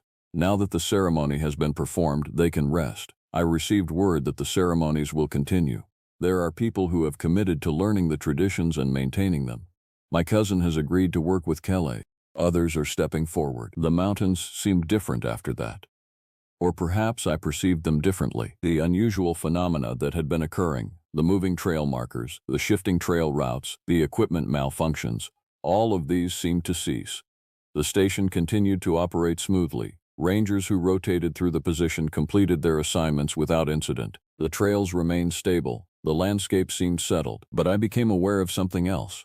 I became aware of a presence that was still there, still watching, still maintaining a vigilant attention to the human activity in the mountains. The keeper had been appeased, but it had not been removed. It was still there, in the depths of the stone, in the consciousness of the mountain itself. It was still aware of what was happening in the physical landscape that it inhabited, and it was holding us accountable. Several times during that summer, I noticed that illegal activity in the mountains was being curtailed by forces that were not my enforcement. A group of people attempting to illegally harvest timber simply abandoned their equipment and left. A company that had been surveying the mountains for coal deposits abruptly ceased their operations without explanation. Poachers who ventured into protected areas reported experiencing navigational confusion that drove them away from the mountains and back toward the valley. The mountains were policing themselves, using the keeper as their instrument of enforcement. I mentioned this to Kaylee during one of my visits to discuss my observations. She smiled and said, "The agreement was never just about ceremony and offering. The agreement was about the understanding that this is not human land. This is mountain land. The mountains are allowing us to exist here, but we must respect that permission." In the autumn of that year, I was approached by a representative of the National Park Service. They explained that they were considering establishing a protected park in the Yonah region. They wanted to expand the protected area significantly. They asked for my input as someone who had worked in the region for many years and understood its ecological and cultural significance. I gave them my support, with specific recommendations about which areas should be protected and why. I emphasized the cultural significance of the mountains to the Native American nations that had historical claims to the region. I emphasized the ecological fragility of the system. I did not mention the keeper or the ceremony or any of the non-rational aspects of why the protection was necessary. The park was established 2 years later. The expansion brought more restrictions on development and resource extraction. It brought increased protection for the landscape. It also brought increased patrols and more people working in the mountains. The changes to human activity in the region were significant. I am writing this account now, many years after the events I have described. I am retired from the National Park Service. I live in a small house in the valley, close enough to see the mountains but far enough to be part of the human world. The keeper has not manifested in obvious ways since that ceremony. The mountains have continued to exist in relative peace. The ceremonies continue. Kelly trained her granddaughter Lamasi in the complete traditions, and Lamasi has now trained her own daughter. The knowledge is being preserved. The agreement is being honored. Dakota eventually left her ranger position and moved back to her community. She works now as an educator, teaching the history and culture of her people to younger generations. She is also involved in the ongoing ceremonies, working alongside Kelly and Anakona and others who have committed to maintaining the balance. I have never performed another ceremony. That offering was singular and unrepeatable. But I have continued to support the work in other ways. I have helped document the historical records. I have advocated for the protection of sacred sites. I have maintained communication with the people who are doing the spiritual work of maintaining the agreement. Anakona published a scholarly work about the history of the Yonah Band and their relationships to the mountains. The work was well received in academic circles, though many readers interpreted it as historical fiction rather than factual account. The truth is more complex than either history or fiction can fully capture. I have thought often about what happened during that ceremony. I have thought about what it means to make a genuine offering and to witness the acceptance of that offering. I have thought about what it means to stand between worlds, to be present in a space where the physical and the spiritual and the rational all exist simultaneously. There is something I learned in those mountains that cannot be fully articulated in language. It is a knowledge that is carried in the body and in the spirit as much as in the mind. It is the knowledge that the world is far more complex and far more alive than human civilization typically acknowledges. It is the knowledge that there are forces and consciousnesses in the landscape that deserve respect and recognition, and that violating that respect carries consequences. The mountains are still there. They are still aware. They are still holding the agreement that was renewed during that ceremony in April. And sometimes, on clear days when the visibility is perfect and the light hits the ridge lines at a particular angle, I can see the outline of a figure in the stone and shadow of the peaks. I can see the shape of something vast and patient and eternally watchful. The keeper has not gone. The keeper remains. And as long as the ceremonies continue, as long as the agreement is honored, as long as people remember that these mountains are not merely land but are entities with their own needs and their own consciousness, the balance will be maintained. The mountains will remember us, and we must remember the mountains. This is the account I give. This is what I witnessed. This is what I know to be true.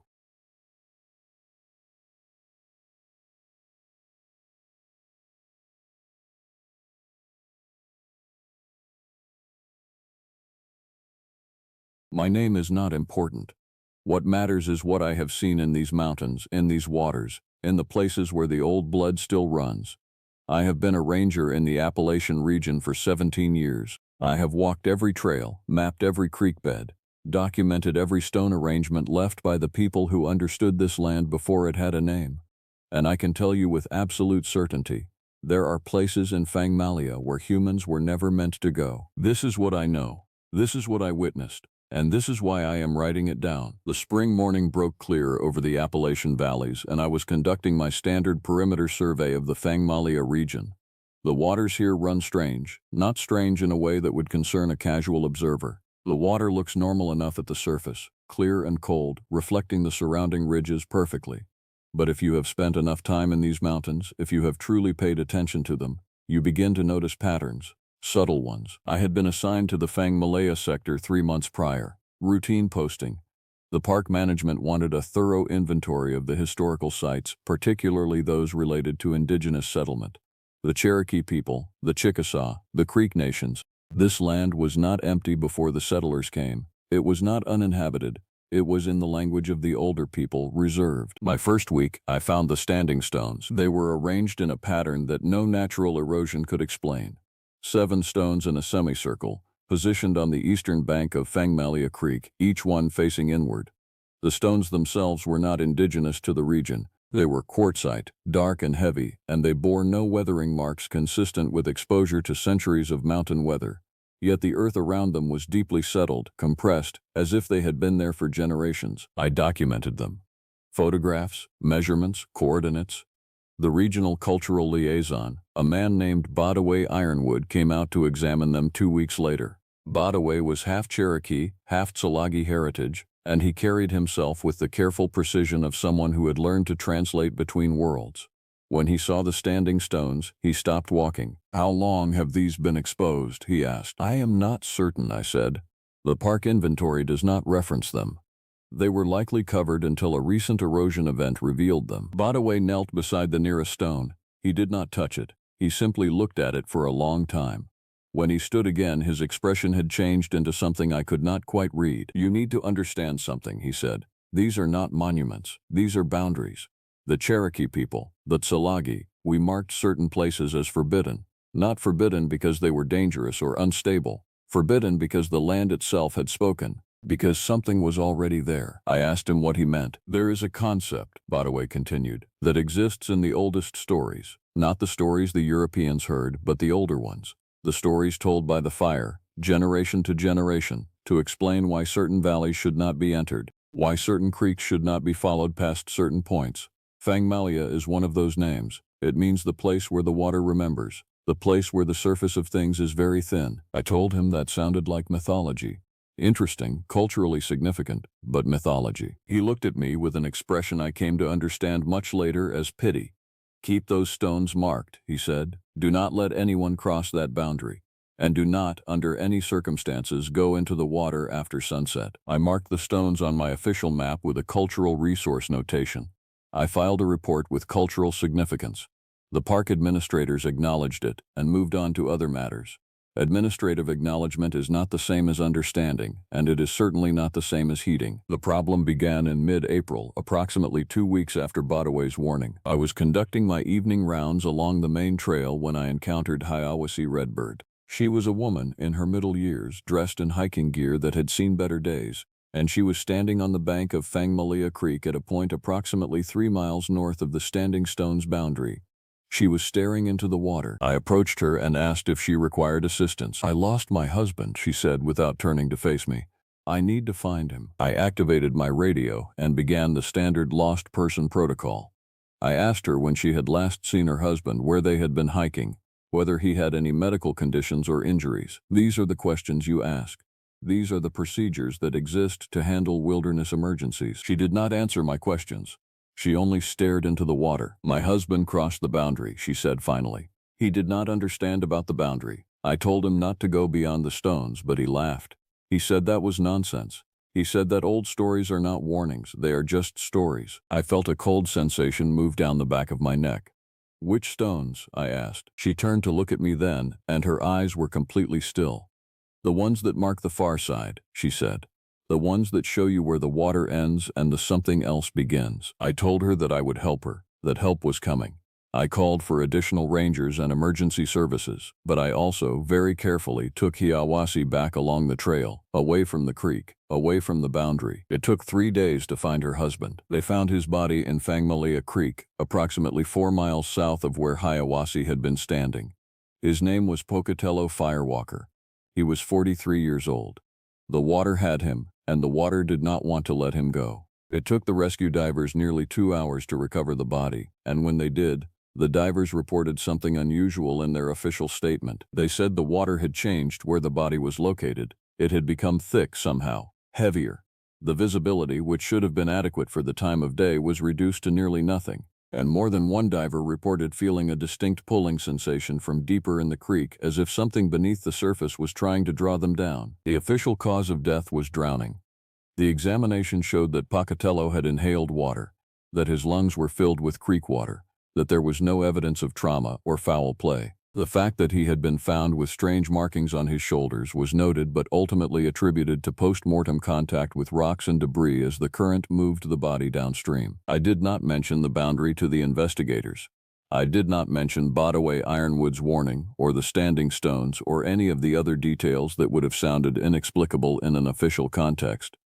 Instead, I filed the appropriate reports and continued with my duties. Hiawassee Redbird was taken to a facility for observation, the kind of place where people are taken when they have experienced significant trauma and are not fit to care for themselves.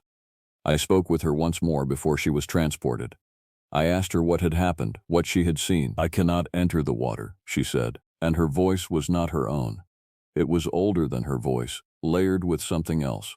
"The water has laws, the water has memory.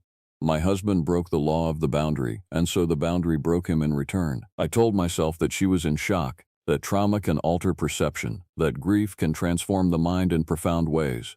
I told myself these things with the careful precision of someone trying very hard not to believe what he is seeing. But the standing stones remained, and the boundary was still there. And beneath the surface of Fangmalia Creek, something was still watching. The summer brought tourists to the region, as summers always do. People who wanted to hike and photograph the mountain scenery and camp along the waterways.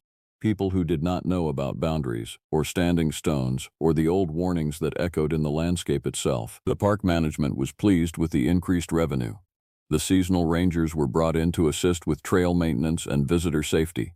Everything seemed normal on the surface. Below the surface, the water continued to remember. I had taken to studying the historical records more carefully. I spent my evenings in the archive section of the ranger station reviewing old journals and reports filed by rangers who had served in this region in previous decades. Most of the entries were routine: trail maintenance, wildlife sightings, weather reports, but interspersed among the mundane records were gaps, periods of weeks or months where no one had been assigned to this sector at all, or where the rangers had been rotated out with unusual frequency. I found a journal entry dated August 1987. It was written by a ranger named Thomas Ahuli, one of the old-timers who had worked the Appalachian circuit for 42 years. The entry was brief, but it was clear and specific. "The boundary holds," Ahuli had written. 17 days since the incident, the young ranger tried to cross to retrieve a lost hiker. He would not listen to the warnings, said they were superstition. The water would not release him. We found his body 2 miles downstream, but something essential was missing. His eyes were open, but there was nothing in them. We recovered the lost hiker 3 days later, in good health. She had no memory of being lost. She only remembered walking into the water and then walking out again, and the sky was a different color than before. I will not maintain this sector further. Some boundaries are not meant to be crossed, and some knowledge is dangerous because it is true. I am requesting a transfer to the Western Circuit. Let the boundary keep itself. Thomas Ahuli's request had been granted. He transferred out 2 weeks later and never returned to Fangmalia. I read his entry 3 times. I told myself that it was written by an older man, possibly experiencing early cognitive decline. I told myself that the story of the lost hiker's recovery and her missing memory was almost certainly a mix of exaggeration and misremembering. I told myself all of these things because they were safer than believing the alternative. But I had been present at the recovery of Pocatello Firewalker's body. I had seen the divers' faces when they came out of the water, and I had heard Hiawassee Redbird's voice change into something else when she spoke about the boundary. In July, approximately 3 months after Pocatello's death, a family of 4 decided to hike beyond the marked trail section. This was not uncommon. Tourists frequently ignored the posted warnings and trail markers. What made this incident significant was that one of the family members, a teenage girl named Sarah, decided to wade into Fangmalia Creek at a point very close to the boundary marked by the standing stones. The parents called for help when the girl did not emerge from the water within 5 minutes. I was coordinating the response team when I received the call. I made the decision to go to the creek myself, to assess the situation and establish a proper perimeter. It was afternoon, early afternoon. The sun still high and the light strong across the water. When I arrived at the location, I found the family standing on the bank. The girl had emerged from the water approximately 10 minutes before my arrival. She was standing among them, dripping wet, completely silent. Her parents described her as almost catatonic, which in the standard emergency response language means she was staring at nothing in particular and did not respond to verbal stimuli. I examined her as best I could without medical equipment. Her vitals seemed stable, her pupils were responsive, but there was something fundamentally altered in her expression, as if the person who looked out through her eyes was not the same person who had entered the water. What happened? I asked the parents. What was she doing in the water? The father, a man named Marcus, said they did not know. They had been hiking and the girl had suddenly walked away from the marked trail toward the creek. She had entered the water before they could stop her. And then she had stood there, in the middle of the creek, completely still, for almost 10 minutes before she walked back out. She seems, the mother said, and her voice was shaking, like she has forgotten how to be a person. Like something is looking out from behind her eyes. Emergency services arrived within 20 minutes. They transported the girl to the nearest hospital approximately 40 miles away. The examination at the hospital found nothing physically wrong. No evidence of near drowning, no water in her lungs, no trauma of any kind. Her body showed no signs of distress, but her mind had changed. She had completely lost the ability to speak beyond basic responses. She had to be taught, over the following weeks, how to perform basic functions. She had to be taught how to eat, how to walk, how to use the bathroom. She had to be retaught the names of her parents. She had to be retaught how to be human. The hospital released her to long-term care after 2 weeks. The discharge notes indicated that the prognosis was uncertain, some form of dissociative episode. The examining physician suggested severe psychological trauma coupled with hypothermia-induced cognitive disruption. These are the explanations that fit within the framework of conventional understanding. But I knew what had happened. The girl had gone into the water, and something in the water had looked at her. And when she came back out, she was no longer the same. By August, I had made the decision to approach Bodaway Ironwood directly with all of the information I had gathered. I called him at the Cultural Liaison office and told him that I needed to meet with him at the Fangmalia site. He arrived the following morning. I took him to the standing stones, and then I told him everything. I told him about Pocatello Firewalker. I told him about the girl in the water. I told him about the journal entry from Thomas Ahuli. I showed him the documentation I had been accumulating. Bodaway listened without interrupting. When I finished, he stood silently for a long time, looking at the standing stones. "You want to know what is in the water," he said finally. It was not a question. "I want to know what is happening here," I said. "I want to understand what killed a man and ruined a girl's mind and drove a ranger out of this region entirely." Bodaway walked to the nearest standing stone and placed his palm against it.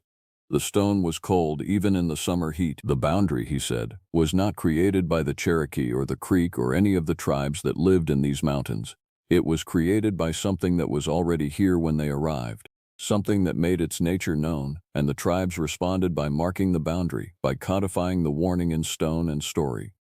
The people who built these markers understood that you do not negotiate with what lives in certain waters. You only acknowledge that it is there and stay away from it." "What is it?" I asked. It does not have a name in any language that is still spoken, Badaway said. It is remembered in fragments, in very old stories about the water remembering, about the deep places where the surface of the world becomes thin. My great-grandmother told me a story when I was young. She said that some waters are older than the land, that they were here before the mountains, before the sky, that they are alive in a way that humans cannot comprehend, and they remember every person who has ever touched them. Some waters, she said, remember so well that they refuse to give you back when you enter them, not because they are cruel, but because they have recognized you, and they have decided that you belong to them now. And what do you think has recognized us? I asked. What do you think is deciding who belongs to it? Badaway removed his hand from the stone. I think something in those waters has been alone for a very long time, he said. I think it has been waiting for people who will finally understand what it wants, and I think it has been watching you very carefully since you arrived. September came early to the mountains that year. The leaves changed color in late August, and by the time the calendar officially turned to autumn, the region had already entered the cold season. The nights became bitter. Frost appeared in the mornings, and the incidents intensified. A hiker went missing on the 16th of September. His name was Robert Chambers. He was experienced, equipped, and well known in the local hiking community. He had hiked every major trail in the region multiple times. According to the report filed by his hiking partner, they had decided to explore a lesser-known route that ran parallel to Fangmalia Creek for approximately 3 miles. Robert had stopped at the creek to refill his water bottles at approximately 3 p.m.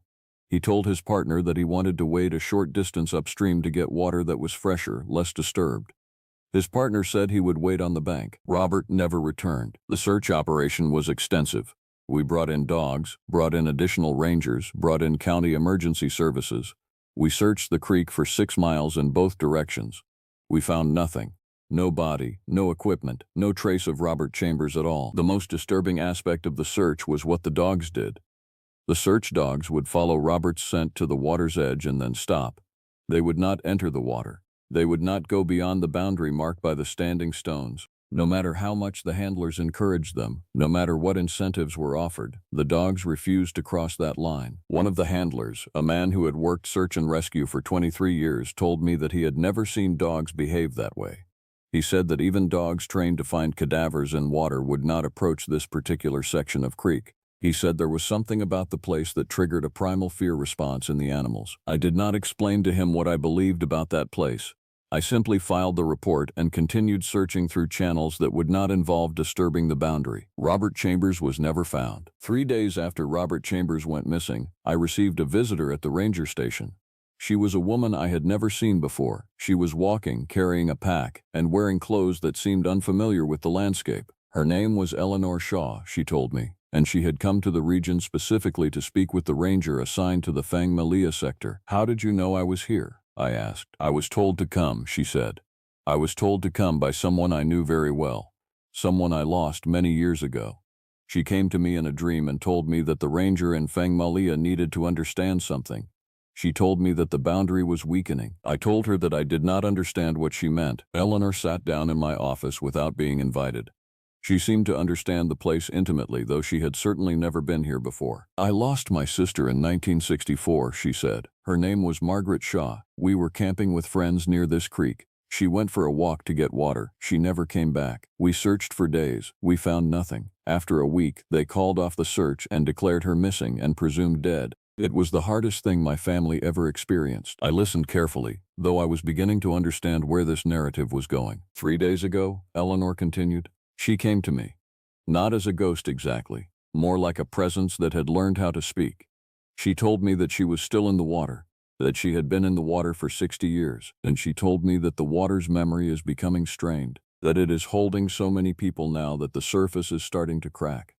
She said that the boundary was originally created to contain something, but now the water is using the boundary to contain all of the people it has taken. And if the boundary breaks, all of them will come up. I asked Eleanor what her sister had wanted her to do. She wants you to understand that you need to reinforce the boundary, Eleanor said. She said that the water is calling, that it is growing stronger, and that it will take more people unless someone makes the choice to strengthen the boundary rather than allow it to break. She said that you have been chosen for this task. I stood up from my desk. That is not possible, I said. I am a ranger. I enforce park regulations and maintain trails. I am not responsible for maintaining the boundaries between the physical world and whatever supernatural phenomena you are describing." Eleanor looked at me with such profound sadness that I had to look away. "You became responsible the moment you arrived," she said. "The water has been watching you since your first week. It has been testing you, waiting to see if you would understand the warning. It has taken Pocatello Firewalker and the girl and Robert Chambers. Each one was a call to you. Each one was the water trying to make you comprehend what is at stake." "Why me?" I asked. "Why would this burden fall to me?" "Because," Eleanor said, "you are the only one here who is willing to believe that it is real." Eleanor stayed in the region for 3 days. During that time, she told me the entire history of her sister's disappearance, and the histories of 17 other people who had gone missing in or near Fangmalia Creek over the past 130 years. Some of these disappearances were documented in official records. Most of them were not. She showed me journals she had kept, letters written to the missing people that she could not send, photographs of the people who had vanished. She told me their names and their ages and the circumstances of their disappearance. By the time she finished, I understood that the boundary was not simply a geographic location. It was a threshold between states of existence. It was the place where human consciousness ended and something else began. On the evening of her 3rd day in the region, Eleanor asked me to walk with her to the boundary stones. I took her there as the sun was setting. The light was turning orange and red, and the shadows across the landscape were becoming very long and very dark. "The water will try to take you," Eleanor said, "if it ever gets the chance. It will try to convince you that your suffering belongs in the water, that your regrets and your failures will be held and understood by something vast and ancient. It will tell you that you are tired of being human and that there is another way to exist. Do not listen to it. No matter what it says, no, not listen." I asked her what she intended to do. "I am going to walk back to the water," she said. "I am going to find my sister, and I am going to ask her what must be done to strengthen the boundary. If there is a way to save this place, if there is a way to prevent the boundary from breaking, my sister will know it." I tried to stop her. I told her that I could not allow her to approach the water after dark, that it was dangerous, that there was no rational explanation for what she was proposing to do. But Eleanor had already begun walking toward the creek. I called out to her, but she did not turn around. I followed her to the bank of Fangmalia, and I watched as she waded into the water. The water was cold, colder than it should have been in late September. But Eleanor did not react to the cold. She simply walked deeper, until the water was up to her chest, and then up to her neck, and then she was gone. I stood on the bank for a long time, waiting for her to resurface, waiting for her to come back out, waiting for some explanation that would make sense within the context of reasonable experience. Nothing came back up. I filed a missing person report for Eleanor Shaw. I did not mention anything about the boundary or the water or the strange conversation in my office. I explained her disappearance as a drowning accident, a visitor to the region who underestimated the difficulty and danger of the terrain. But I knew what had happened. Eleanor had made a choice. She had chosen to enter the water consciously and with full understanding of the consequences. And whether that made her a victim or a volunteer, I could not say. October brought the first hard freezes. The water in Fangmalia Creek dropped in temperature, and ice began to form along the edges during the early mornings. The park was quieter now, with far fewer visitors willing to brave the cold for hiking and camping. This silence seemed to intensify rather than diminish the presence at the boundary. I began to experience things that I had not experienced before. Small things at first. I would be working at my desk in the ranger station, and I would hear the sound of water moving. Not the distant sound of creek water, but the sound of water directly in front of me, as if a river was flowing through my office. I would wake in the middle of the night with the absolute certainty that someone was standing at the foot of my bed, looking at me. But when I turned on the light, there was no one there. Only the faint smell of creek water and something else, something like wet stone. I began to keep a log of these experiences, documenting the time and nature of each occurrence. I told myself I was doing this as a ranger, as part of my official duties to understand what was happening in my assigned sector. But I knew the truth. I was documenting them because I was terrified. On October 18th, approximately 1 month after Eleanor Shaw had entered the water, I had a visit from Bodaway Ironwood. He arrived at my office without calling ahead. He looked as though he had not slept in days. There was a quality to his exhaustion that went beyond mere tiredness. He looked haunted. "I have been having dreams," he said without preamble. "Dreams about Fangmalia, about the water and the boundary. I have been having them every night for the past 3 weeks. They are becoming more vivid, more specific. I need you to take me to the boundary. I need to see something. I asked him what he needed to see. The standing stones, he said. I need to examine them closely. There is something I should have noticed when I was there before, something I was afraid to look at. We drove to the boundary in the ranger vehicle. The day was gray and cold. The light seemed to come from nowhere and everywhere at once, a diffuse illumination that cast no shadows. When we arrived at the standing stones, Badaway approached them carefully. He circled around each one, examining them from different angles. When he reached the seventh stone, the one that faced directly into Fangmalaya Creek, he stopped. Look, he said. I stepped closer and examined the stone that held his attention. At first, I did not see anything unusual. The surface was smooth, dark quartzite, unmarked by any visible writing or symbol. But then Badaway pressed his hand against the surface, and I saw it. The stone was warm. Not hot, but distinctly warm, as if it had been sitting in direct sunlight for hours. But the sun was hidden behind clouds, and the surrounding stones were cold to the touch. Only this one stone was warm. This was not cold when you first saw the stones? Badaway asked. No, I said. They were all cold. I remember that very clearly. Badaway removed his hand from the stone. The boundary is failing, he said. The standing stones were created to be a seal, a permanent statement of separation between the world of humans and whatever exists in that water. But the seal is breaking down. It is responding to the number of people held in the water now. It is responding to Eleanor Shaw's crossing. And I think when the seal breaks completely, it will release everything that has been held there since the beginning. I asked Badaway if there was a way to stop it. There is one possibility, he said. In the oldest stories, in the stories that are not written down but are only passed from generation to generation in families like mine, there is a concept called the keeper of the boundary.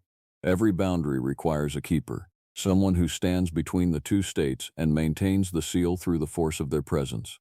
The standing stones are not enough by themselves. They require a human consciousness to authenticate the separation. What happened to the previous keeper? I asked. They died, Badaway said simply, or chose to leave, or could no longer bear the weight of the knowledge. Every few generations the keeper must be renewed, and right now the boundary is calling for a new keeper. I understood then what Eleanor Shaw had been trying to tell me. I understood why the water had been watching me since my first week in this region. I understood why each incident, each disappearance, had been a test of whether I would accept or reject the knowledge of what lay beneath the surface. I am not qualified for this, I said. I am a ranger. I maintain trails and file reports and ensure that the park regulations are followed. I am not a spiritual guardian of a supernatural boundary. No, Badaway agreed. You are not, but you are the only person available, and the boundary is failing. So either you choose to become the keeper, or everyone in this region will face consequences far beyond what any of us can imagine. I asked Badaway what becoming the keeper would require. First, he said, you must understand the true nature of what exists in the water. To do that, you will need to enter the water. You will need to go to the boundary yourself and speak directly with the consciousness that dwells there, and you will need to negotiate with it. You will need to establish an agreement about the terms under which the keeper will serve. People are dying, I said. People are returning, Badaway corrected. Not dying, returning to their origins. The water does not kill, it remembers. It takes human consciousness and integrates it into its own awareness. The people in the water are not dead, they are transformed. They are part of something vast and eternal. That is not the same as returning, I said. That is annihilation. Is it? Badaway asked.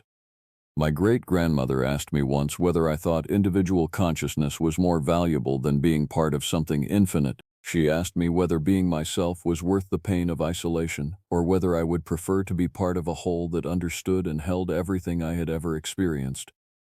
I did not have an answer then, and I do not have an answer now. We stood in silence at the boundary for a long time. Finally, I made the decision. I will speak to the water, I said. I will try to negotiate with whatever exists in that creek. But I want to make it clear that I am not agreeing to anything beyond that initial conversation. Badaway nodded. That is understood, he said.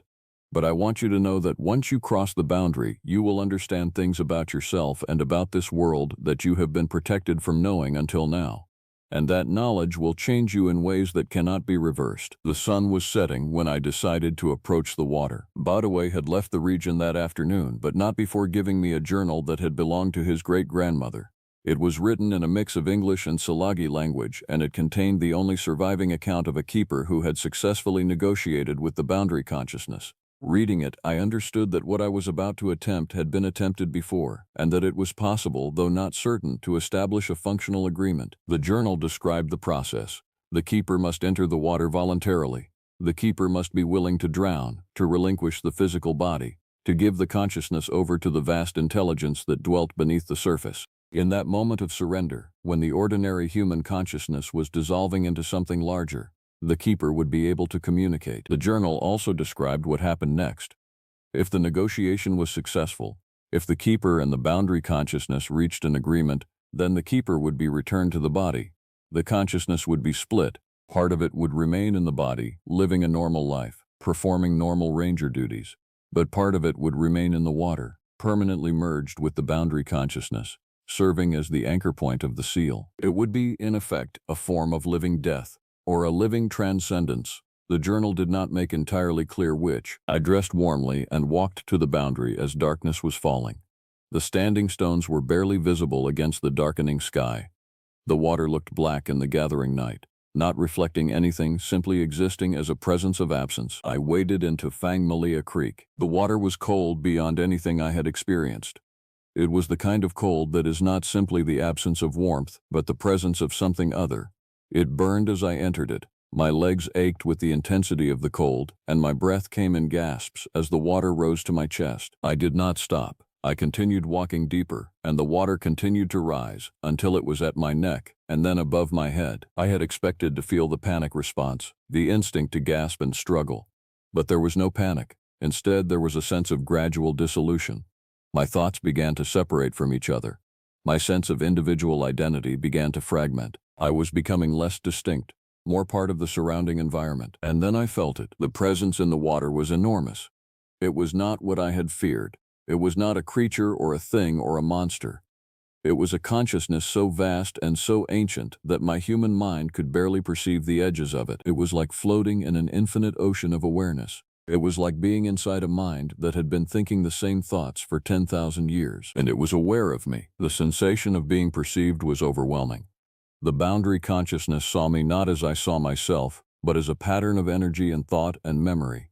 It saw every moment of my life, every decision, every regret, every small kindness and large cruelty. It saw all of it at once, in complete detail, and it did not judge any of it. It simply held it, the way an ocean holds the creatures within it, the way the earth holds the plants growing from it. It held all of my consciousness as if all of it mattered equally, as if nothing I had ever done could be separated from the infinite context of existence itself. And I understood, in that moment, what Eleanor Shaw had experienced when she entered the water. I understood why she had not come back. Not because she was trapped, but because there was nothing to come back to. To have been seen completely, to have been understood in that absolute way, there was nothing in the human world that could offer any alternative. But I had been sent with a purpose. The boundary was failing, people were dying because the seal was breaking. I had to negotiate, had to establish an agreement. I attempted to form a question in the midst of the dissolving consciousness. I attempted to ask the boundary intelligence what must be done to prevent the seal from breaking. The response was not words, it was a feeling, a deep knowing that penetrated my being. The seal was failing because it was not being held by a keeper. The standing stones alone were not enough. The water needed an anchor point, a human consciousness that had willingly merged with it, that served as the connection between the world of humans and the world of the boundary, and it needed that anchor point immediately. I offered myself. I told the boundary consciousness that I would serve as the keeper, that I would hold the seal in place, that I would prevent it from breaking. The boundary consciousness did not respond immediately. It contemplated me, held me, examined me in that absolute way that saw everything. And then it agreed. I am writing this approximately 3 weeks after my agreement with the boundary consciousness. I am alive. I am still living, still working as a ranger in the Fangmalia sector. I file reports and maintain trails and perform all of the duties that are expected of me. From the outside, nothing has changed, but from the inside, everything has changed. I am no longer entirely myself. Part of my consciousness is still in Fangmalia Creek, merged with the vast intelligence that dwells there. I can feel it at all times, a presence at the edge of my awareness, holding me, observing through my eyes, learning what it means to be human through my continued existence in the physical world. The boundary is stable now. The standing stones remain cold. No new disappearances have been recorded. The seal is holding, but I am aware, always aware, of the weight of what it took to create that seal. I am aware of Eleanor Shaw in the water, and Robert Chambers, and the girl whose mind was erased, and Pocatello Firewalker, and all the others who were taken across the generations. They are not dead. They are part of something that understands them completely, that holds all of their suffering and their joy and their human complexity in a context so vast that individual pain becomes part of an infinite whole. I cannot say whether that is tragedy or transcendence. I know that I cannot leave this region. The seal requires my presence. If I were to move, if I were to transfer to another sector, the boundary consciousness would lose its anchor point, and the seal would begin to fail again. I also know that I cannot be harmed now, and I cannot die in any conventional sense. The water protects what it has marked as part of itself. I am invulnerable to the dangers that threaten ordinary humans, but I am also bound. Sometimes, on nights when I am alone in the ranger station, I feel the pull of the water. It is not a voice, not words, but a sensation of deep calling. It is the boundary consciousness asking me to return fully, to release the human body and merge completely with what dwells in Fangmalia Creek. Every time I refuse, every time I choose to remain partially in this world, partially anchoring the seal. I do not know how long I can sustain this divided state. I do not know whether this was supposed to be a permanent arrangement or a temporary measure until another keeper could be found and trained. What I do know is this: the boundary holds. The water is sealed. The region is safe, and somewhere beneath the surface of Fangmalia Creek, in the dark and the cold and the absolute understanding, the consciousness that was Eleanor Shaw is aware that the seal is holding, that her sacrifice and the sacrifices of everyone taken across the generations were not meaningless, that they served a purpose larger than their individual loss. I walk the trails of Fangmalia. I watch the tourists and the hikers and the families enjoying the mountains without knowing what lies beneath. I maintain the markers that warn people away from the boundary, and I stand between the world of the human and the world of the water, holding the separation in place with the constant pressure of my divided consciousness. This is what it means to be the keeper of the boundary. This is what it means to be alive and not alive, human and other, individual and part of something infinite. This is my burden. This is my purpose. This is the price of the seal. And somewhere in the water, in the dark and the knowing, everything that has been taken is finally at peace, held in awareness that will never forget them, contained in consciousness that will never release them. The boundary holds, the water remembers, and I remain.